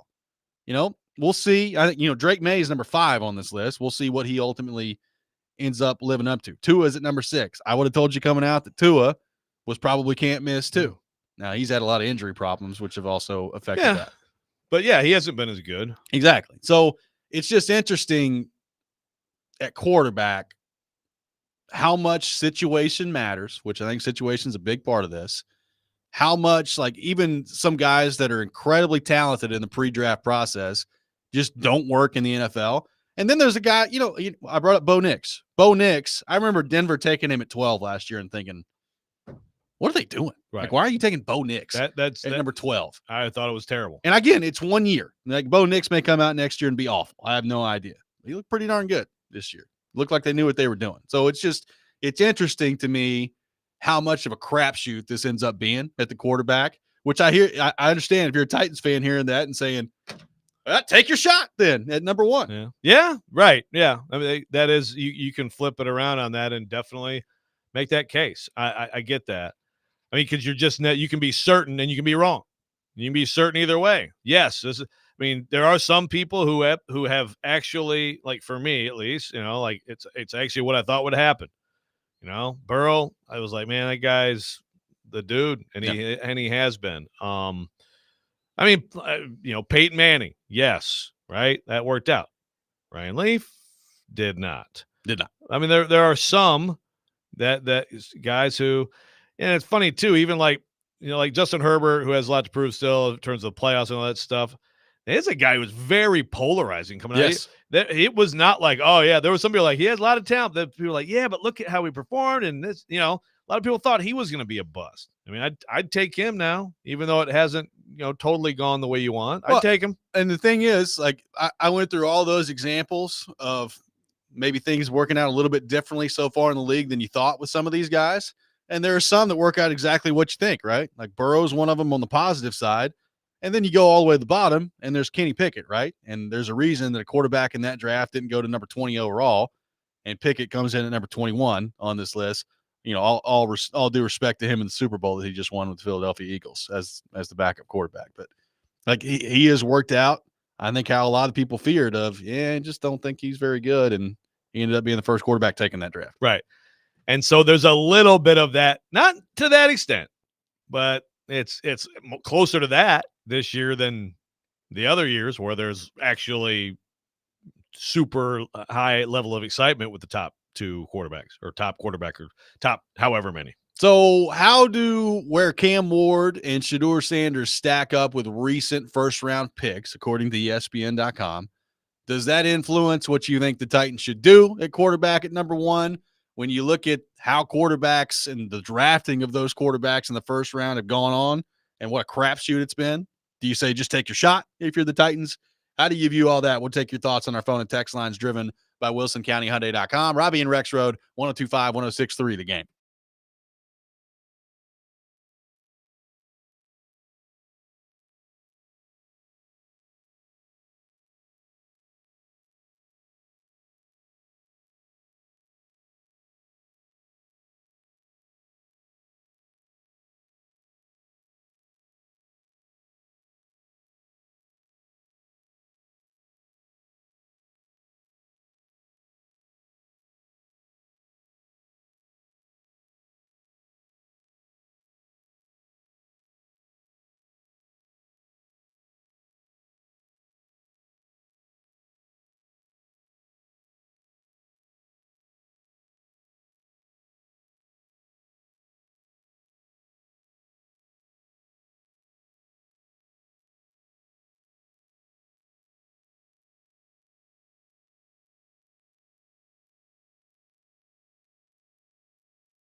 Welcome back in, Robby and Rexrode, 102.5, 106.3 The Game. Taking your thoughts on our phone and text lines driven by WilsonCountyHyundai.com, 615-737-1025. Taking your reaction to Shedeur Sanders, Cam Ward, and where they stack up among recent first-round picks at the quarterback position. ESPN.com put this together. Matt Miller, he talked to scouts and some personnel people and went through basically the pre-draft process of these quarterbacks and then stacked Cam Ward, Shedeur Sanders. Of the 21 quarterbacks, so you've got 19 who have been drafted in the first round since 2020. And then you add Sanders and Ward, so that's 21 in total. So Ward comes in at number 18 on this list. Shedeur Sanders is at number 20. So only one person lower than Sanders on the list is Kenny Pickett at 21 and Ward right there at 18. But again, I went through the list. Like some of those guys, like Jordan Love is at 16. He's worked out pretty nicely for the Packers. Trevor Lawrence is at 2. He's worked out okay for Jacksonville, but certainly has not lived up to the hype heading into it. You got Justin Fields, who's not worked out to this point. Mac Jones on the list, which has not worked out to this point. So it does kind of feel like a crapshoot at the quarterback position. And, you know, people on the YouTube chat talking about how, like, so it's kind of amazing how flawed the quarterback process is. Richard on the YouTube chat talks about that. I just think it's a really hard thing to identify at the next level of what are the qualities that make NFL quarterback play. What are the most important qualities that translate from college football to the NFL? How important is the situation that you're drafted in? You know, there's a lot of things that go into playing that position. And it, like, for instance, like I still think Justin Fields has good ability, good talent level, right? It just hasn't worked at the NFL level. So how much of that is just he's not good enough, he's not consistently accurate enough? How much of that is he was drafted by the Chicago Bears to start his career? Like, I'm sure it's a little bit of both, right? Like there's so much nuance that goes into what makes a quarterback succeed or fail at the NFL level. Yeah, there are talked about some of these people through my life that I was so certain would be great in this league and weren't. Yeah, like Bo, you know, maybe Bo Nix becomes this guy. Like there was just no reason. Who else would be like a Bo Nix? Well, I mean, obviously, Tommy. You know, one of the funniest fan base things in college football is Michigan fans and Tom Brady, because of course now it's like, oh, our champion coming home. They couldn't have hated that guy more or wanted him off the field more as a college quarterback. Get off the field. Drew Henson is a pro. Yep. You are an old fifth-year senior who will never play a down in the NFL. You're not good enough. Drew Henson has a cannon arm. Get off the field. Got booed. They lost a game to Syracuse. He got booed off the field at Michigan Stadium. And now, Tom Brady. No one had any clue. And he's the GOAT, right? Is he not the GOAT? Oh, he's the GOAT. So there's a great example the other way of, like, obviously, the pictures of him at the combine looks like me right now with my shirt off. Okay, well, it's not that bad, but you know what I'm saying. And what's he do? He comes in. Is it because? So how does that happen? I mean, I know it's like it's almost cliche to talk about it because it's so ridiculous. But like, how does Brock Purdy happen? Where these guys are such afterthoughts because they don't. They don't have physical characteristics that are that special. But why didn't you notice how special they were mentally? I think with Brady, I'll tell you, it's part of it is because the head coach, Lloyd Carr, was like, yeah, I got to put this super talented kid out there half the game right when he's a senior. And so people are like, well, why, if he's that good, then why would you do that? Right. Brock Purdy, I don't know. He was great at Iowa State, but he was at Iowa State, like how do things like that happen? And then so many of these guys. So these are 19 quarterbacks you have, right? Yes. Okay, so how many of them have actually been as hoped? Burrow has been as hoped. I mean, we'll see on Williams. I don't know. Jay Daniels is number 4 on the list. I mean, I'll give him a yes, even though it's 1 year, and I'll give Stroud a yes. Right. But even Stroud comes in at 10. Right, but what I'm saying you're just saying have worked out. I'm just saying, like, have been like. I mean, you take any quarterback in the first round, you hope they're great. I mean, right? Herbert's on here. He's at 7. I guess you would say yes, even though like at some point you got to win something. But like, right. So it's a tenuous 4 for 9. So basically, it's a tenuous less than 20%. Yeah. Again, but that is a consistent thing. 80% chance you're not going to be happy. So that's where I keep coming back to. Look, at some point, I mean, you have to. You have to address the quarterback position when you don't have a quarterback. But you go number one with this guy or either of these guys, 80% chance. And again, that's 80% like that. That it's like terrible. Well, and again, like I don't think you should make your decisions this way. But I do think it's a natural thing to wonder if you're in that front office or if you're a Titans fan of like what makes more sense here. Particularly if like Rodgers goes elsewhere and Darnold goes elsewhere and you're looking at the veteran market right now and you're just not enamored with it. What makes more sense? Is it to, take a shot with one of these veteran guys for a year and see if you can have some level of stability at the quarterback position? Or is it throwing your name in the hat here and going with the crapshoot and hoping it works out for you, right? Like, look, I think there's a base level of ability you have to think these guys have if you're going to draft them. So there's that. Like, Bryce Young's at number 8 on this list. Like, there's a baseline of ability that you think these guys have to have if you're going to draft them. But I just wonder, like, if you're Mike Borgonzi, you're the Titans, and you're taking a look at this, what makes more sense? Going out and getting one of these veteran guys, or hoping that you're the next example of drafting one of these kids in the first round, and this one ends up being the one that works out for you. We see it work out sometimes, we see it not. As you mentioned, you go through this list, and it basically, to this point in their careers, is a pretty small hit rate at the quarterback spot. Yeah, and I don't think I think that's going to be consistent through the sands of the hourglass, through time. Until this league and this world no longer exists. I think that's going to be true. Now, this is where this week's important. With Cam Ward, like the film is the film. I do think it's hilarious, by the way. Someone pointed this out. I don't remember whose tweet it was, but Cam Ward's like, man, I'm not going to throw. He gave a quote to somebody. He's like, the film speaks for itself, but I will throw at pro day. Yes. Well, the film speaks for itself. Then why even bother throwing at pro day? But I think this week is important with him in the building. Titans have seen the film. They've dissected every single snap. So then it's, okay, so let's talk through all these things, And maybe they absolutely love the guy or Sanders. And it's just like, okay, you got to feel absolutely great about that. And if they do it, I don't think it's like a disastrous, terrible move. I just personally think it's just, and this, I think this piece that what we're talking about here helps remind us, like it's more of a reach than it often is at the top of a draft for a quarterback.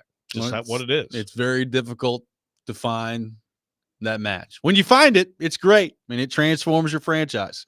It's a very difficult thing to find. 615-737-1025, our phone number. We'll take more of your thoughts on the quarterback front. Plus, the moves have begun for the Nashville Predators as it relates to the NHL trading deadline. We'll get you caught up on that and look ahead to what more could be coming this week. All that ahead. Robby and Rexrode, 102.5, 106.3, The Game.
This week's Nashville's best deal from Brewster's Real Ice Cream in Hendersonville. Brewster's offers handcrafted cakes, pies, and ice cream flavors of peppermint Oreo, eggnog, gingerbread.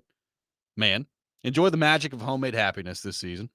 Visit thegamenashville.com/deals and get half off a $50 gift card while supplies last. Gingerbread man ice cream sounds fun. It does. Might do that. Yes. Although I'm giving up sweets for Lent, so I just want you to know. Yes. It's good for me. Working out, doing a lot of things. I know it's about time. Mike in Lebanon here says, do we know what QBs will be available in next year's draft? That is I'm glad. I just want to quickly hit that because that is part of the discussion too, right? A little bit. I mean, I saw someone say, all right, do another year of Levis and let's, we'll take all the memes and all the hits and get the QB next year. Sure, Brian Callahan be really excited about that. No, exactly. He loves that idea. The problem is for next year, again, some people thought Nico might be high. Is he? I mean, he's going to have to take a huge step or two at quarterback to be that guy. Is Arch Manning? I don't know if he's that good, and there's talk that they already want him to not be in next year's draft anyway. Yep. Which would be great for Texas if he's both great and they're committed to him staying. Obviously, there's no pressing financial need for him to come into the end of, and I'm sure Texas pays very well. So, okay, Carson Beck. There's Drew Aller. Yeah, Drew Aller. I think Drew Aller is. I'm glad you said him because that's definitely the guy a lot of people look at and say, okay, as soon as it all comes together, he's got the traits. I agree, he has the traits. Will he be great? Is he going to be great in college next year? Is he going to be a clear-cut top 10 quarterback type guy in next year's draft? At this point, that's taking a leap too. So I would not.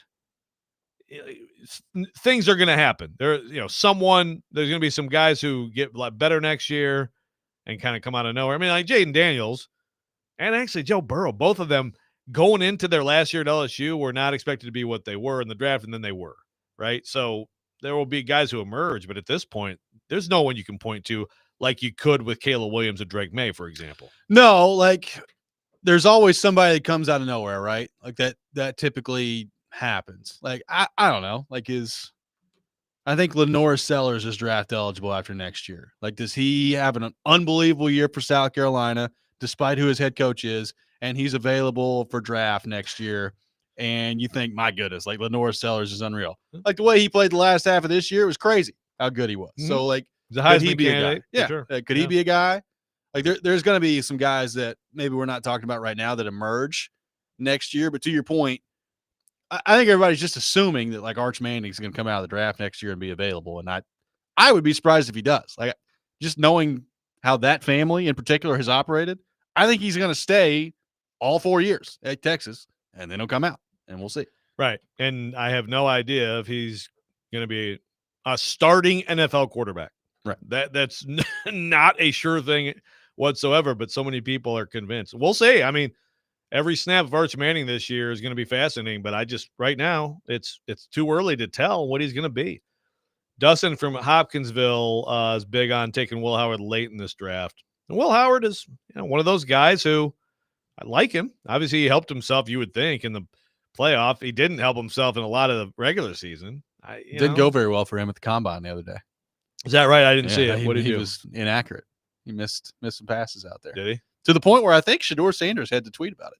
What? Shedeur Sanders was like, I don't understand all these people getting all over Will Howard. He won a national championship. It's hard to throw to receivers you'd never thrown to before.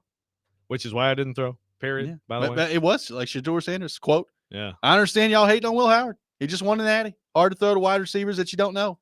Everyone runs routes differently. Good Shedeur for Sanders him. Sticking up for his guy. For defending him. I thought for a minute you were going to tell me Shedeur was like, man, Will Howard is buns. Is Will Howard buns or what? You guys watching this crap? Oh, that's good to know. Good to know. Good job. Way to defend him. The NHL trading deadline, the moves have started to roll in around the league. Kind of kicked off on Saturday by a couple of things. Number one, Juuso Parssinen traded from the Avalanche to the Rangers. He made his Rangers debut against the Preds last night. So him and Colt Sissons got after each other a couple of times. That was fun. But Gus Nyquist traded from Nashville to Minnesota. He goes back to the Wild, where he was in 2023. Preds end up getting a second-round pick out of that in 2026. Now, they do have to retain half of Nyquist's contract for the rest of this year. That contract expires at the end of this season, so it's not a huge deal. But look, I'll be honest with you. When I saw that the return was a second-rounder for Nyquist, I realized that they're retaining some of his contract. I had to double-check. I thought, I was like, is this real? But it is. I think that's a great move for the Predators.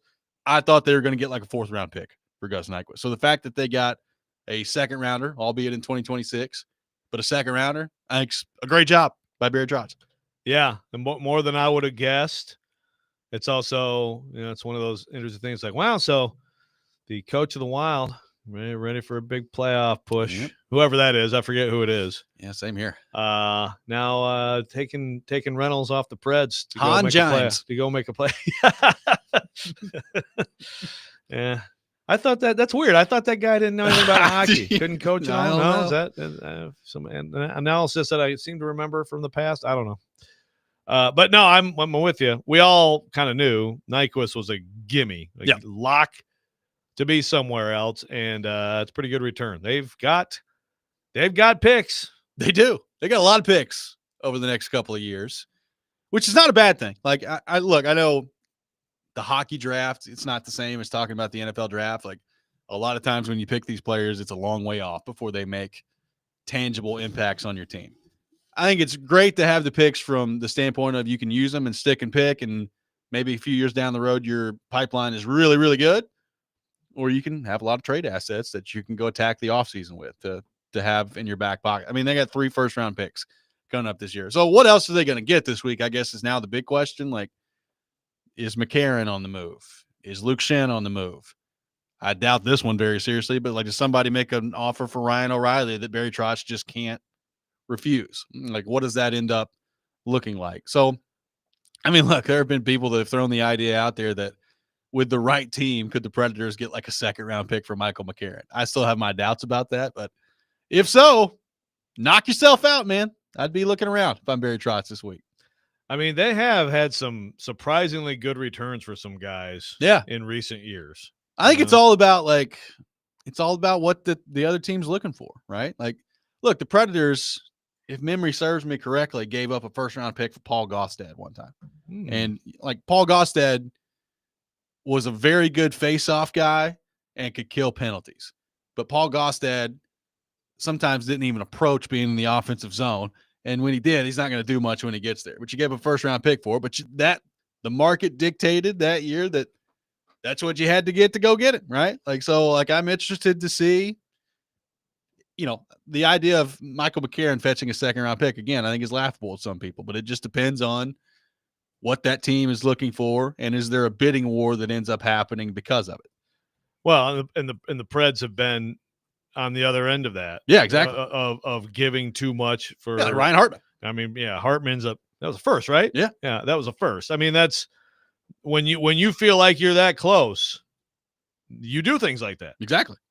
I think you're more willing to be a little more loose with your picks at that point, if that's what you do. And look, we talk about the draft around here this year because the Predators right now are on pace to get a high pick. And I think there are some intriguing options with the high picks this year in the draft. By and large, it's not a very strong draft based on everybody you talk to. So because of that, number one, are teams more willing to give up picks this year because they don't think it's a strong draft? And number two, if you're a team like the Predators that's doing the selling, do you want picks for next year's draft like they just got from Nyquist? It's like, yeah, give me more of those. We'll take next year's draft. I don't know. It's going to be interesting to see how they view that. Yeah, bottom line, good return. And, someone on the text line's like, you guys got to talk about, they got to fire Brunette right now. I mean, it's, they're not going to do that. Yeah, they're not going to do that. There's no point in doing that. Why would you do that? Like, what's the benefit? Like, games. It is a 20-game slog to the end. Oh, we got a big boost of energy to still not make the playoffs? No. Yeah, like if I had to guess right now, he's probably not going to be the coach next year. That's just that's where I come down on it. He's probably not going to be the head coach when next year begins. But I just don't know what that serves now to do that. So we'll see. We'll see how things end up going this week. Going to be an interesting week on the trade front to see what else could be out there for the Predators. We'll have the rant coming up next. Quite frankly, I don't know who's ranting. Is it me or is it you? We have options. I think I have a rant now. Okay, we'll get into Rexrode's rant coming up next. Robby and Rexrode, 102.5, 106.3, The Game.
Sometimes he wakes up on the wrong side of the bed.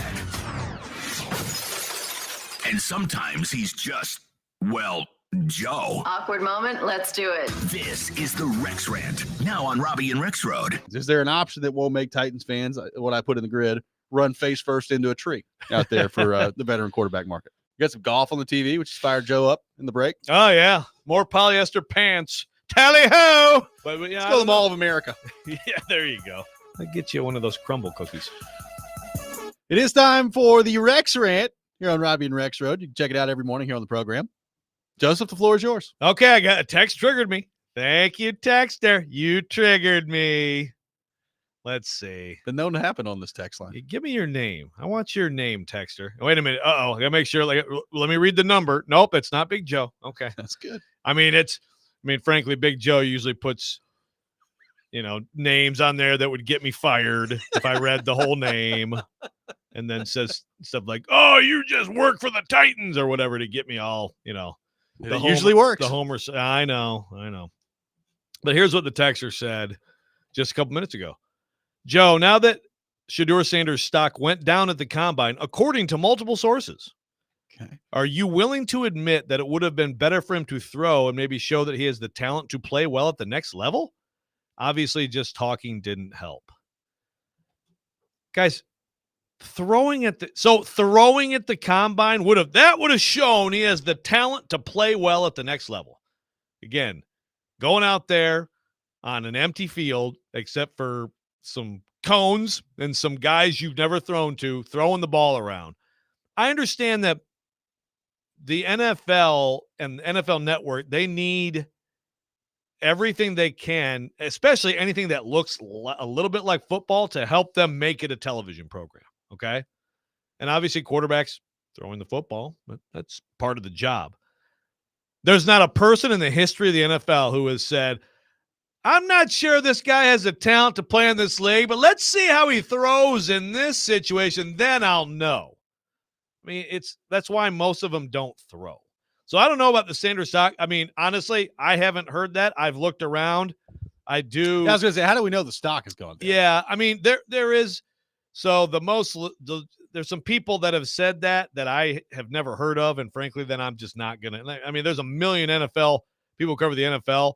We have the best NFL reporter on this show every week. We'll ask him Thursday. But there's, and this is Yahoo, by the way, discussing this. So actually this is, Charles was in a podcast talking about this. And what he said was, remember Drake May. So we'll ask Charles about this week, but he said, remember Drake May, because last year that was all the talk. Drake May's stock is falling. And then what happened? Then it didn't fall. He went number 3. Now, Will Levis's stock did drop. So did Shedeur Sanders hurt himself in some interviews, and some teams are saying that? It's possible. Also, is it possible that what happened to Levis might happen to him? Because if you remember what happened to Levis, now some people believe that this was an agent of another prospect trying to screw him up. I don't know if that's true or not, but I do know that things were incredibly exaggerated on the character, personality front, and that there was nothing to it. He took a bag of chips, right? Take a bag of chips, like the guy who played Kramer in Seinfeld. The guy, when they did the Seinfeld show on Seinfeld, which was, I forget what it was called, Jerry or something. You know what I'm saying? First of all, we don't have confirmation or even anything close to it that is quote unquote stock drop. Second of all, no. If I'm his agent, like I've said before, he is an accurate quarterback who can make the throws. He does not have a huge cannon arm. The only way I'm throwing at that combine is if I can go out there and honestly do things like Zach Wilson, like Jamarcus Russell did, or Zach Wilson did. If I want to throw for people, I'm going to go to my pro day. I'm going to throw to my receivers where I know we have timing down, and I'm going to look way better because of it. If I'm going to throw in front of people, that's what I'm going to do. If I'm an agent, that's what I tell people to do. So those guys didn't throw. We just have to get used to this, guys. Like, it's what it's going to be. It's like, why am I going to this unfamiliar situation when it's on NFL Network and there's way more pressure on some stupid drill like this anyway than there should be? And is it really going to help me? It's only going to hurt. The chances of it hurting you are way higher than it helping you. again, unless you're Jamarcus Russell and you throw 80 yards on your knees and everybody's gaga about it, then of course that means nothing. Right. I mean, I think you got to be real careful this time of year of stock rising and falling and the conversations around that. Very. Some of that comes from, reputable NFL sources, but some of it, oftentimes comes from teams posturing with each other and trying to position themselves the best they can for the draft. It's lying season. That's talked about a lot. Look, you're going to hear a lot leading up to the draft about, and Titans are probably going to be centered in a lot of it, right? Like, I'd be stunned if they don't come out of this week with Shedeur Sanders and Cam Ward meeting with them at the facility, and some of the conversation now there is, man, the Titans say they really love Cam Ward and Shedeur Sanders. Right. It's like, okay, well, did they actually really love Cam Ward and Shedeur Sanders, or are they saying that to get people to think that they'll draft them so they'll move up and trade with them? Like, you got to be real careful with what you disseminate as real information this time of year. Yes. So exactly. Yeah. All rise, fall can be total BS. Look, I think I think Shedeur Sanders could be a guy who sits a little bit longer than some people think. I could see that. I could see Ward. I think Ward's clearly the top. And I get it. Again, I'm taking Sanders if I have to take one of them. But I get why Ward would be the number one prospect. He can do some things that Sanders can't do, that a lot of people can't do, and that is very appealing. I mean, sure. If you can harness that, then that's very appealing. But I don't think we're going to see him, falling too far. Texter responds. Give me your name, Texter. Says that's a fair point. It might not have shown he has the talent to play at the next level, but he's not a surefire hit, and those types of guys probably throw, in my opinion. Yes, and appreciates me for not going full nuclear double down. Yeah, look, I'm not like too mad at you. I'm not like mad at you like I am when Big Joe almost makes me say things that would get the station taken off the air for a day. But it's just, I will never agree with the idea that throwing at the combine is some huge help to you. Again, unless, like, did Joe Milton throw at the combine? I'm sure he did. Yeah. And so it's like, holy cow. Okay. Well, that's somebody I would advise to throw at the combine. Yeah. Like Joe Milton. If you can do things throwing the football, but this is all about the film with pass rush coming at you, with coverages to read, with receivers running routes, choice routes, and you're on the same page and making plays. It's playing football. That's what it is. We'll have Corey Curtis from News 2 with us coming up next. Get his thoughts on the Titans and the NFL Combine. This is Robby and Rexrode, 102.5, 106.3 The Game.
Final hour, Robby and Rexrode, 102.5, 106.3 The Game. Robby and Rexrode brought to you by First Horizon, Big Bank Muscle, Small Bank Hustle. Visit firsthorizon.com/get it all. Robby Stanley, Joe Rexrode, Nick Keys are here with you. We head to our 102.5 The Game phone line, driven by WilsonCountyHyundai.com.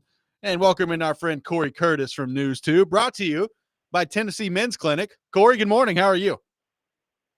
Not as good as you guys. Congratulations on the next 15 minutes of your lives. We thank you for that, as we do every week. It is a highlight of our week. And, Corey, I want to start here with you.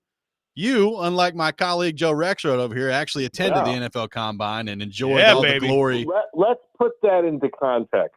I visited the Combine, okay? Was it same day? I was there 2.5 hours. We're talking. Okay. That's how you do it. Up and back, baby. We left at 3:45 in the morning.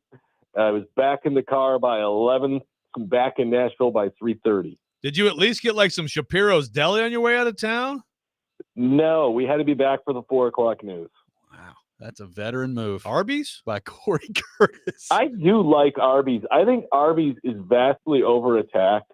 The beef and cheddar is a wonderful sandwich and not to be ostracized in the fast food community. No free shout-outs here on the program. That was a very good free ad. It was. Corey Curtis segment now brought to you by Arby's. That's right. So, Corey, as you listen to Brian Callahan and Mike Borgonzi talk, what, if anything, stood out to you the most from those two? You know what? What stood out to me most was when Brian Callahan was talking about, taking players that fit his scheme or taking the best players. We didn't hear about collaboration. We didn't hear about, hey, we all agree on everything together. We heard, hey, it's my job to coach. It's their job to find the best players possible. And I think that was a big change. That's more of the old school way of doing it.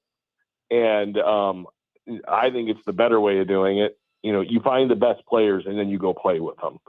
And I thought that really stood out to me, that there was a shift in the way that they were doing these things. Not to say that Brian Callahan's input shouldn't be involved, but his job is to coach the team. And the other guys, their job, they spend all their time on finding the best players. So that is absolutely what they should be doing.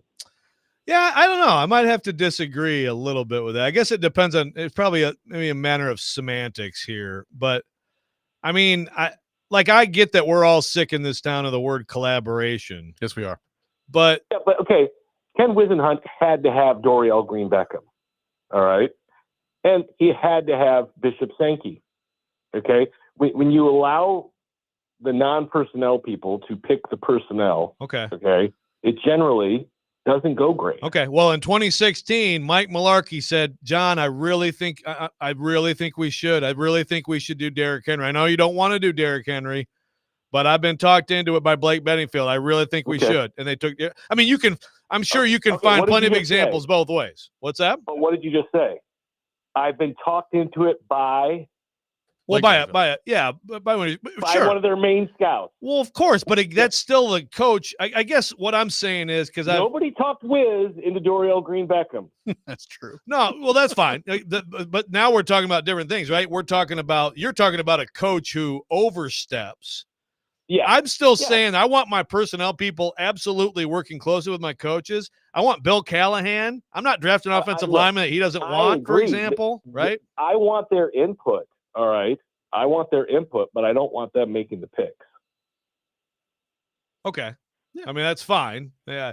It's just there's a little bit of like, get Brian out of there. Now, I guess if it's if he's truly a lame duck coach, I guess, I don't want, look, he doesn't get like 1/4 the vote.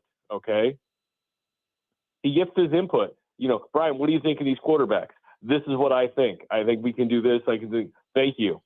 That's it to me. Thank you. Go back to your office. We'll let you know who your quarterback's going to be tomorrow. Yeah, basically. See, I'm not on board with that. Sorry.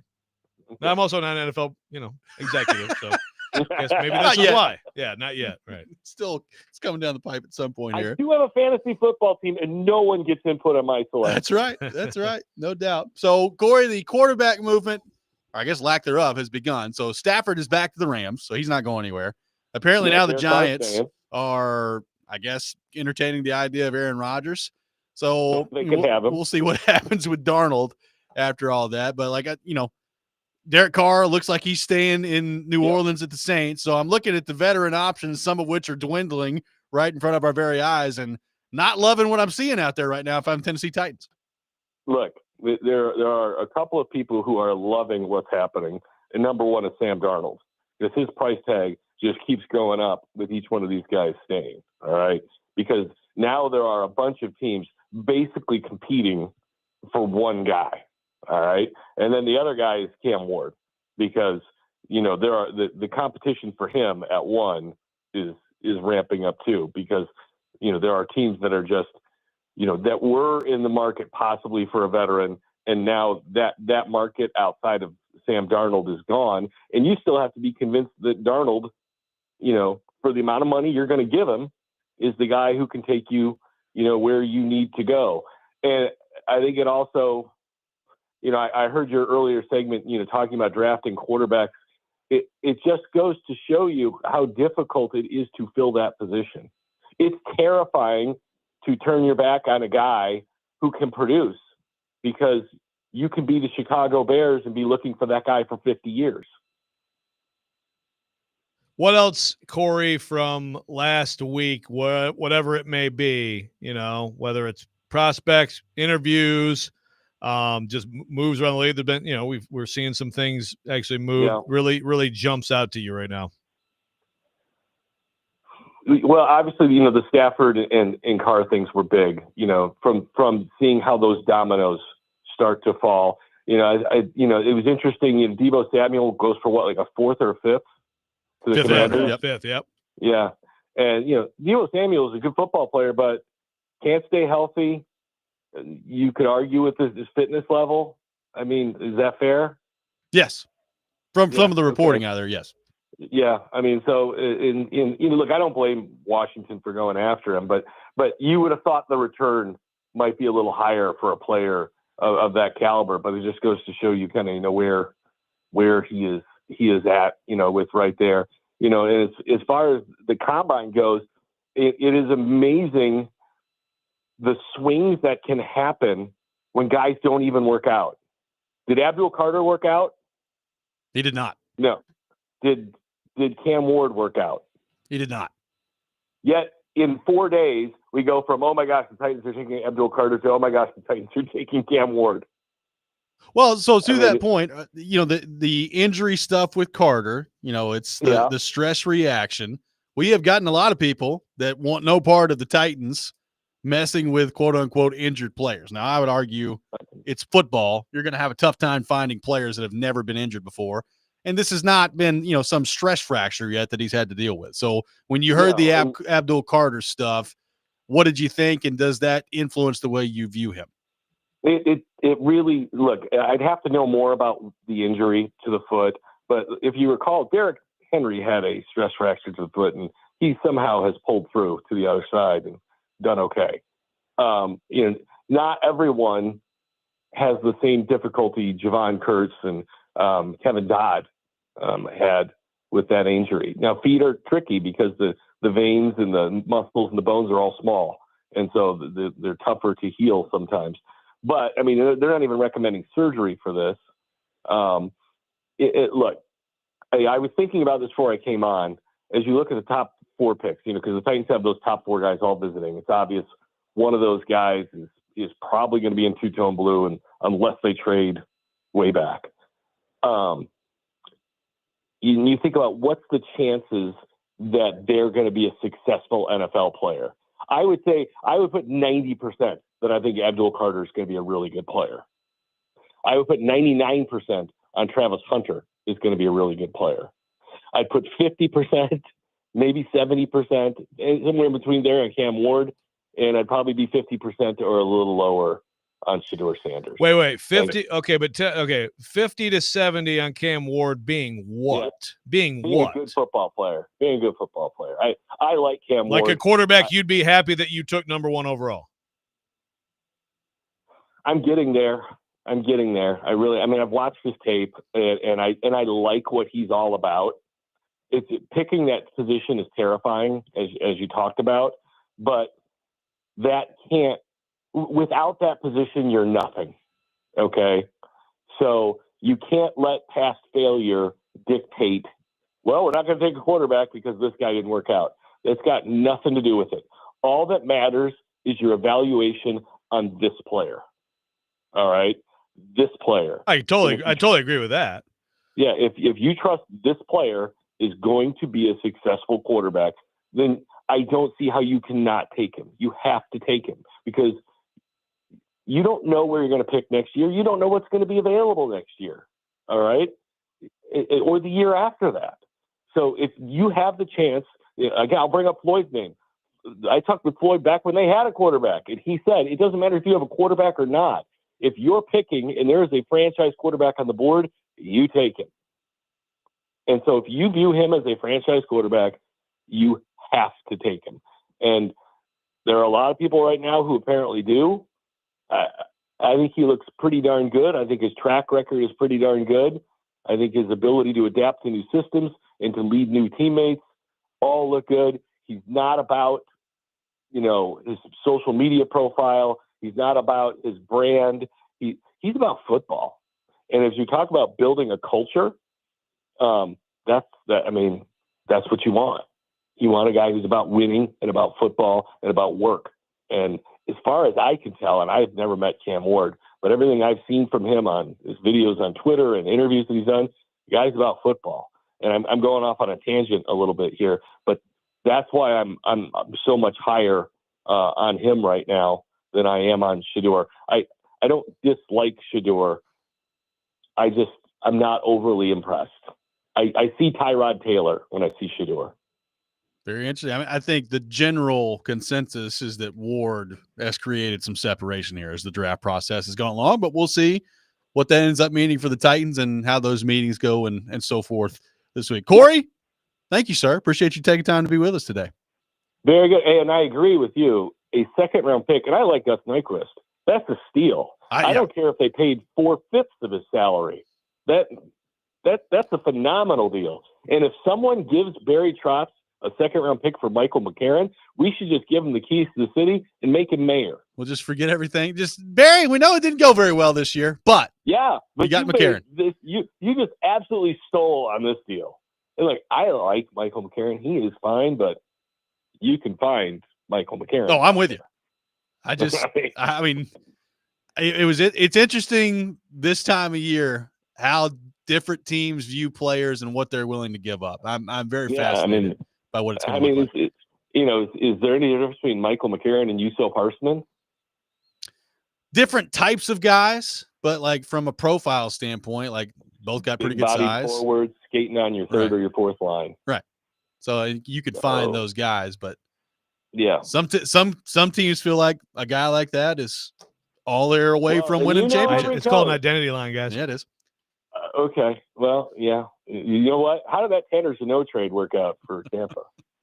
Not very well. Not well for the Preds. Didn't go so hot for the Lightning. Yeah, that one really hasn't. Kind of a dud. Stuff. Yeah, but you know what? Like you said, when you're trying to win the cup, you take those swings. Yep, no doubt. Take those swings. Corey Curtis. I get it. Brought to you by Tennessee Men's Clinic. Corey, we'll talk to you next week. All right. Good luck with the sweets there, Joe. Keep working out. Brought to you by Horsey Sauce. Yeah. Corey Curtis. You know what? Okay, that's another one. All right. How can you not like the Horsey Sauce? I like the Arby's. Good stuff. I like the Arby's better, but that's just me. It's good stuff. Yeah, look, okay, that's like pouring straight sugar on your sandwich. I know. That's why I like it. That's why I'm giving up sweets for Lent. I can see Joe. He's sitting there in his little booth, and he's got an IV of Arby's sauce dripping into him.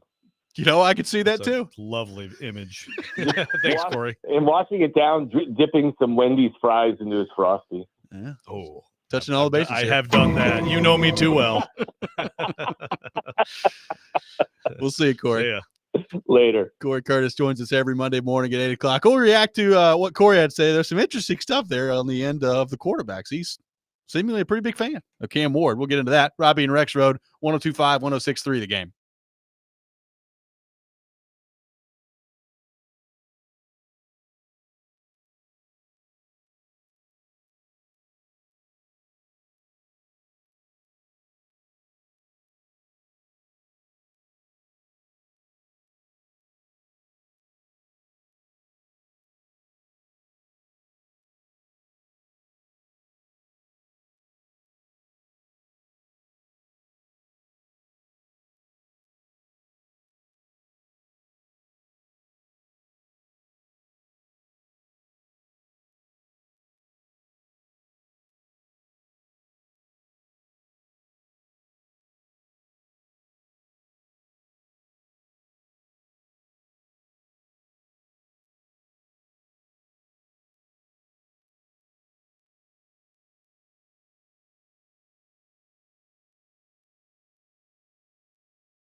Welcome back in, Robby and Rexrode, 102.5, 106.3 The Game. Taking your thoughts on our phone and text lines driven by WilsonCountyHyundai.com, 615-737-1025. Oh, Rexrode's got a look on his face over there. Well, I'm reading. First of all, there's an interesting story. Albert Breer. Well, I assume this is what Stilly is referring me to as he just sends brilliant texts to me, calling me a dope. Yeah, the guy who thinks that everyone out there who grades Shedeur Sanders where they grade him, and we'll see where he gets drafted. They've all got little Dion on their shoulders. Hey, inflate it because it's my kid. It's Dion's kid. Dion is hurting Shedeur Sanders, if anything, and yet Jared is pushing that narrative, which only an idiot would think. But this is the argument that Jared and I are on the whole thing that we talked about with Corey, which is Callahan out of personnel, basically, right? So I think that this is a little bit of, maybe semantics. Again, I'm not saying the head coach should be the decision maker, which is Mike Bergonzi comes from where that was, right? But I am saying that if you're talking about getting really old school here, like really separation of church and state, personnel here, coaching here, you get your whistles and you get out there and here's your players. That's idiotic. And I don't think that that's a real thing in the NFL. Now, does Callahan have less say now than he did in last year's setup? I mean, maybe, but I don't think he has no say. And I don't think it makes any sense for a coach to have no say. And if that's true, then fire the coach right freaking now.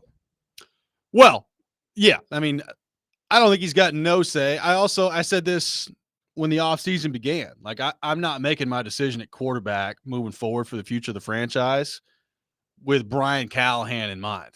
Now, he's the coach right now, and you want him to coach the quarterback you go get, but like, I'm not putting all of my eggs right now in the Brian Callahan basket. Like, I'm not making my decision totally on whether or not I'm drafting Cam Ward based on what Brian Callahan thinks. So I think two things can be true at the same time. Yeah. I mean, I'm going through. It's a really, again, Breer has an interesting story here. A lot of stuff. Actually, it's like you kind of expect. I mean, Brian Callahan has some of the best insight, and in an interesting anecdote about talking to Burrow and how the Burrow conversation was a clincher for them. You think about what Burrow did on the field, but it was the interview that kind of hammered everything home. And that, again, that is possible with either of these quarterbacks. It's possible that it helps, possible that it hurts, and they're going to be in the building. But as I read through this, apparently, Jared said, did you read the part where they didn't watch something together? I'm reading through this, and of course, they're a part of the whole process together. Of course they are. Is Callahan asleep on the plane? Well, I sure hope not. Boy, PK's got 2,000 words ready on that sucker. But seriously, I guess, like, does a head coach, if you're a young head coach and you have a bad first season, now you have a sort of a GM change. Do you lose power? Do you lose voice in the whole thing? I mean, I suppose, but again, if I'm the Tennessee Titans right now, you have to make what you do work within the coaching framework. Your coach has to feel good about what you're doing. I mean, that's, again, like, otherwise we're going back to like the 70s.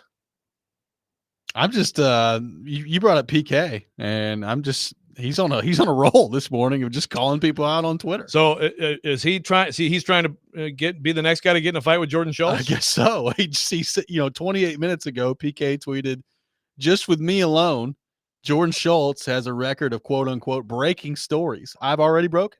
I can't imagine what his record looks like league wide. There, it's a tremendous skill." And then shortly after that, he tweeted at Jim Nagy.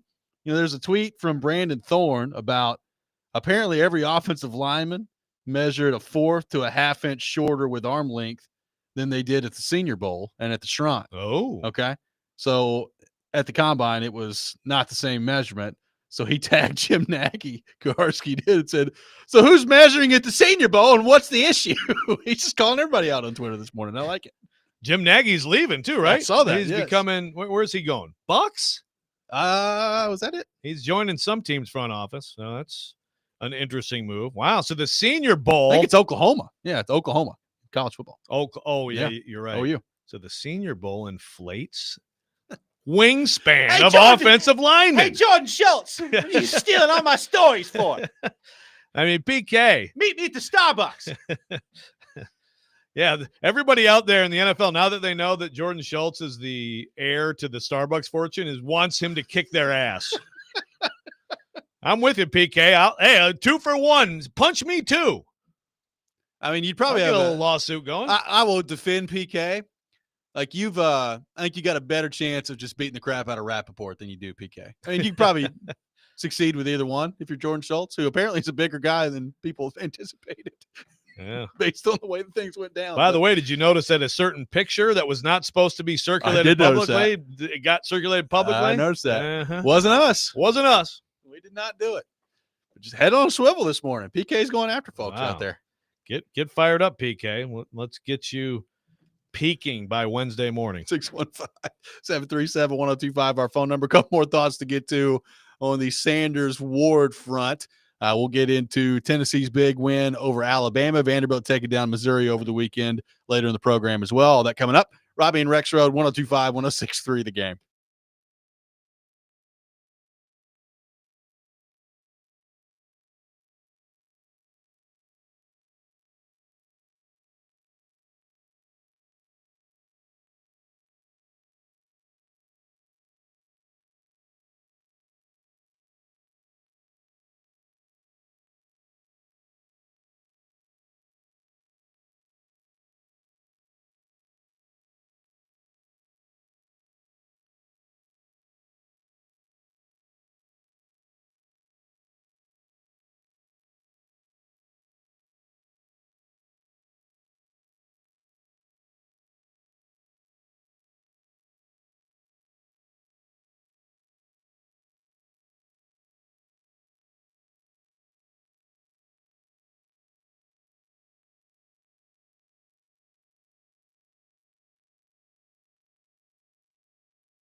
Welcome back in, Robby and Rexrode, 102.5-1063 The Game. Taking your thoughts on our phone and text lines, driven by WilsonCountyHyundai.com, 615-737-1025. Robby and Rexrode brought to you by First Horizon, Big Bank Muscle, Small Bank Hustle. Visit firsthorizon.com/get-it-all. Live from our Busy Bee Plumbing, Heating, and Air Conditioning Game Nashville studios, home of the $99 yearly Beehive membership, where the buzz is always about great service. So Science Brain is just texting both of us furiously, huh? Monday morning, already at it. Hey, the work never stops, Roll Stilly. And this is the best part, is when you get mad and you're like, no, you're being an idiot. I really appreciate that. I can take a break, sit back, and just listen to you. We're talking about the Ward Sanders conversation, and he's sitting there like, how has Ward separated himself with Sanders this last week? And I'm like, well, I'm not saying he's done it this last week. It's been from the time we started talking about all this, when we were talking about who's better, Ward or Sanders. Who would you take, Ward or Sanders? And you found people on both sides of it. All I'm saying is, from then until now, you're finding way less people on both sides of it. It's pretty much universally Ward is the guy in this draft. So he thinks that everybody convened at the combine, and now the conversation has shifted. And I'm like, well, you had people on your show a few weeks ago at the Super Bowl talking about how Ward was better than Sanders. Now, they did say they don't really love either of them, but pretty much to a person, it's always been, for the last few weeks, I'm going Ward over Shedeur Sanders. Right. Sanders' film is a steady, very good college quarterback who should be, a significant NFL prospect. Safer to me, higher floor. Ward, his film is absolutely higher ceiling, much more exciting, makes some throws that Shedeur Sanders cannot make. That's been the case the whole time. Maybe Ward helped himself with his interviews more than Sanders did. I don't know. Maybe. But Jared wants it to be, he's had this huge bump from Deion, and now the football people are saying, no. I mean, dude, get out of the Ewok village and live in the real freaking world. But it's astounding. The Ewok village, fun place to be. Good stuff. Create your own little fantasy world. I think we need another Jared's film room breakdown later. Yeah, we can get that done this week. I haven't heard much about the old film room. I assume he's been firing that up. But listen, if he's right, then Tyler Shugg, Jalen Milroe, Jackson Dart, who else is going to be drafted before Shooters? I mean, you tell me these NFL people are going to keep going with just the Deion inflation here? Cal McCord. Maybe Cal McCord too. Yeah. I expect him. He said he's a 4th-round prospect who's been inflated to because of look, Deion I don't know. I was listening to Steele the other day, and Shedeur Sanders took his teammates out on a nice trip, paid for it, didn't want publicity for it, and all these different things. I think he fell in love with Shedeur Sanders the other day. So by the time the draft comes around, he may talk himself into it. We'll see. He says Shedeur is a TV prospect more than he's a candidate go number 1. It's been that way the whole time. Again, I absolutely acknowledge that the media attention has been more for him from the start because of his dad. That's true. Correct. NFL personnel people are drafting players and they'll get fired if they're not good. And, do we understand that or no? Yes. Bring me the Woody Johnson video game crap. I get it. But again, I look forward to Dane Brugler. The Beast coming out. It's got to be soon here. How soon before the draft does that usually come out? I think it's like about a month before, maybe. Yeah. So, I mean, I love his write-ups because they are granular, okay? And so I look forward. I expect him to have him as a 4th-round grade and say, this has all just been because Stephen A. Smith likes Deion. That's what it is. None of us have actually been studying film at all. It's just that Stephen A. Smith likes Deion. Kidney Bean on YouTube says that Corey Curtis has talked him into Cam Ward with the first pick. Let's go Titans, Super Bowl bound. Another YouTuber says they need to either draft Ward or trade back and stockpile on the picks. Maybe some momentum. Corey Curtis is convincing the people. Corey was fired up. When he said 50 to 70% that Cam Ward's going to be a good player in the NFL. Yeah, that's what I need is like 50%, 70% that he'll be what though, right? Sean says, am I the only one seeing Ward Sanders and Winston Mariota parallels? It's not even close to that. Winston and Mariota were going into that draft. Better prospects than this. Way better prospects than this. Which goes again back to our quarterback discussion in the 7 o'clock hour of it's amazing how you think one thing about quarterbacks heading into a draft, and oftentimes it doesn't work out anywhere near, both on the positive and the negative. Yeah, but way more on the negative. It's just way more on the negative. And so there you go. There's two guys. I mean, basically, Winston had some character stuff, but basically they were flawless football prospects. And what did they become? Backups. Yeah. That's what it is, man. But I agree that Corey made – everything he said, I get it. I do. When's your next chance? What else is out there? What are you going to do? Why not take a shot? I get all that. You have to go through that thought process if you're the Titans. Well, even in the short term, because like I said, I'm not making this decision based on like Brian Callahan and what's best for him to retain his job as the head coach next year. Like, you can't make decisions that way if you're an organization. But like, what happens if they're looking at their options next year for this next season and they get through it and they say, yeah, you got an older Russell Wilson. You've got maybe Justin Fields out there. Kirk Cousins coming off an Achilles. Let's say Darnold goes elsewhere and he's not available. Well, is there a chance that they could look around and say, you know what? Our best opportunity for this season may just be taking a shot with Cam Ward and seeing if he's better than the rest of these guys. Now, you can't draft a quarterback that way. And that's how you're a losing franchise. Right. But I'm just saying, like, the veteran quarterback options that could be out there, we know some aren't going to be. Stafford's not going to be. Carr's not going to be. So you're running out of options of good veteran quarterbacks pretty quickly into this thing. If you don't land one of those that you like could Cam Ward, as soon as right now, be your best option to win football games next year based on the options available to you? I don't know. I mean, maybe it's possible, but in that scenario, and you're not, and then no one trades up and gives you enough to trade up, you run to the podium. You take a guy who I think has the talent to be a Pro Football Hall of Famer someday in Travis Hunter. That's just me. I don't necessarily disagree with that. I'm just, somebody's got to play quarterback is what I'm saying. So who's it going to be?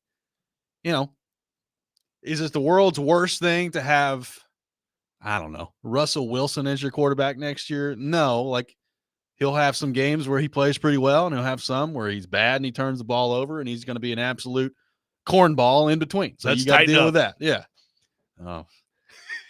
What could we come up with? Oh, he'll come up with something. I did love the Pittsburgh people last year who were like, Pittsburgh, let's weld. Get in there. After the Broncos country, let's ride. We can come up with something for the Titans there.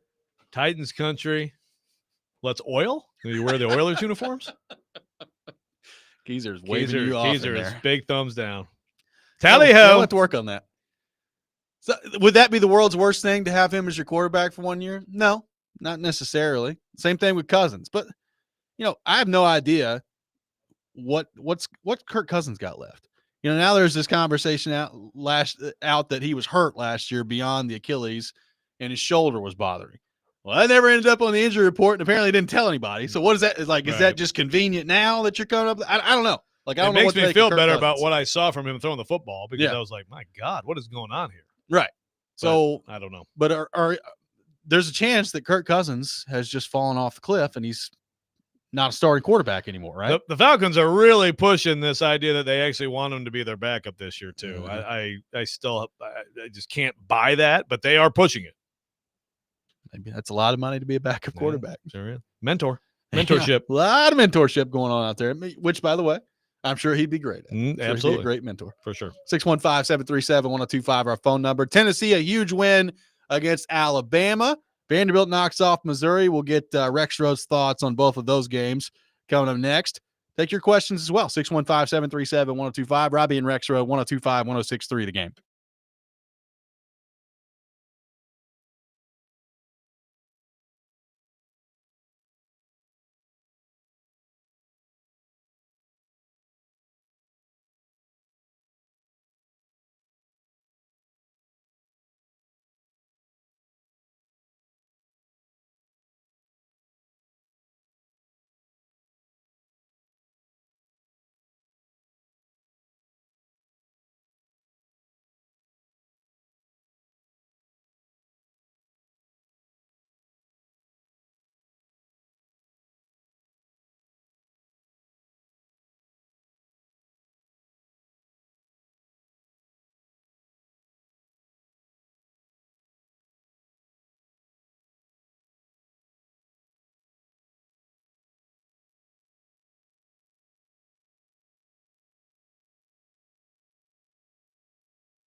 Final segment of the day, Robby and Rexrode, 102.5, 106.3 The Game. Got some tickets to give away to Clean Comedy Night with Italian stand-up comedian Marcus Saputo at the Franklin Theater coming up on Thursday, March 13th.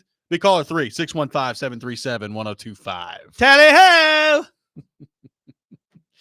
That one's got a chance to be pretty popular. Yeah, that one's got a chance. That one's got a chance.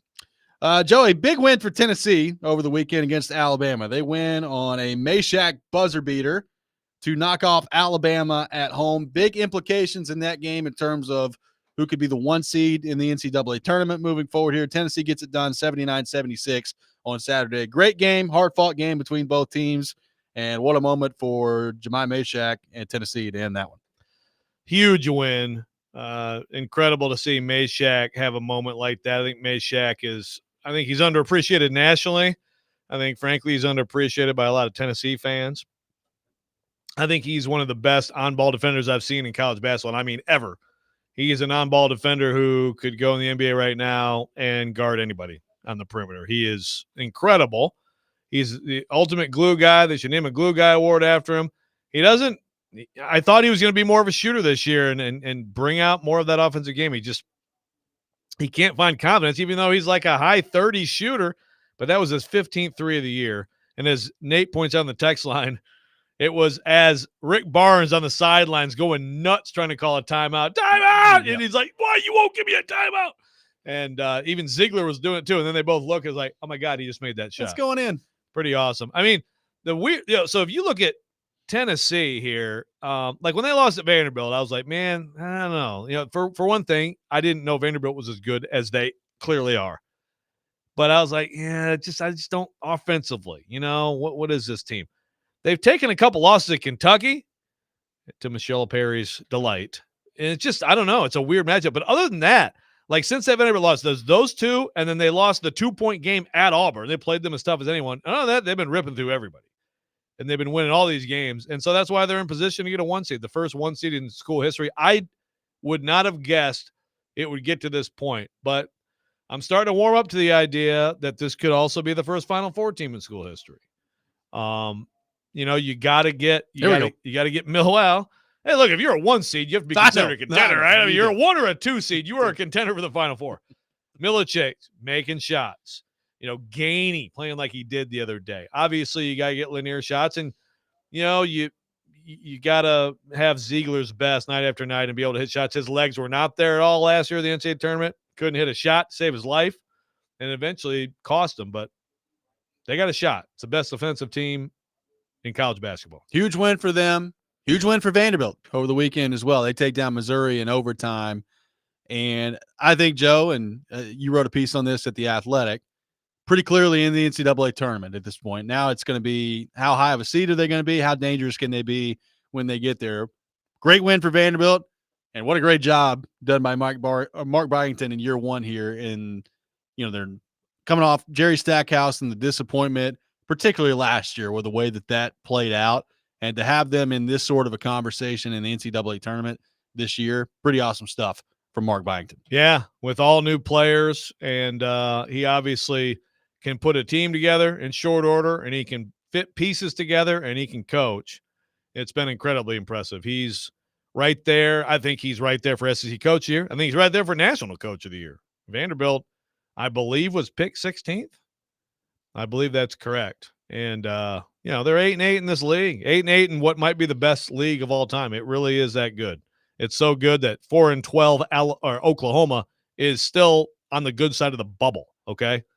And it's just really impressive what Mark Byington has done. If you're a Vanderbilt fan, you got to be super excited about this team and the future.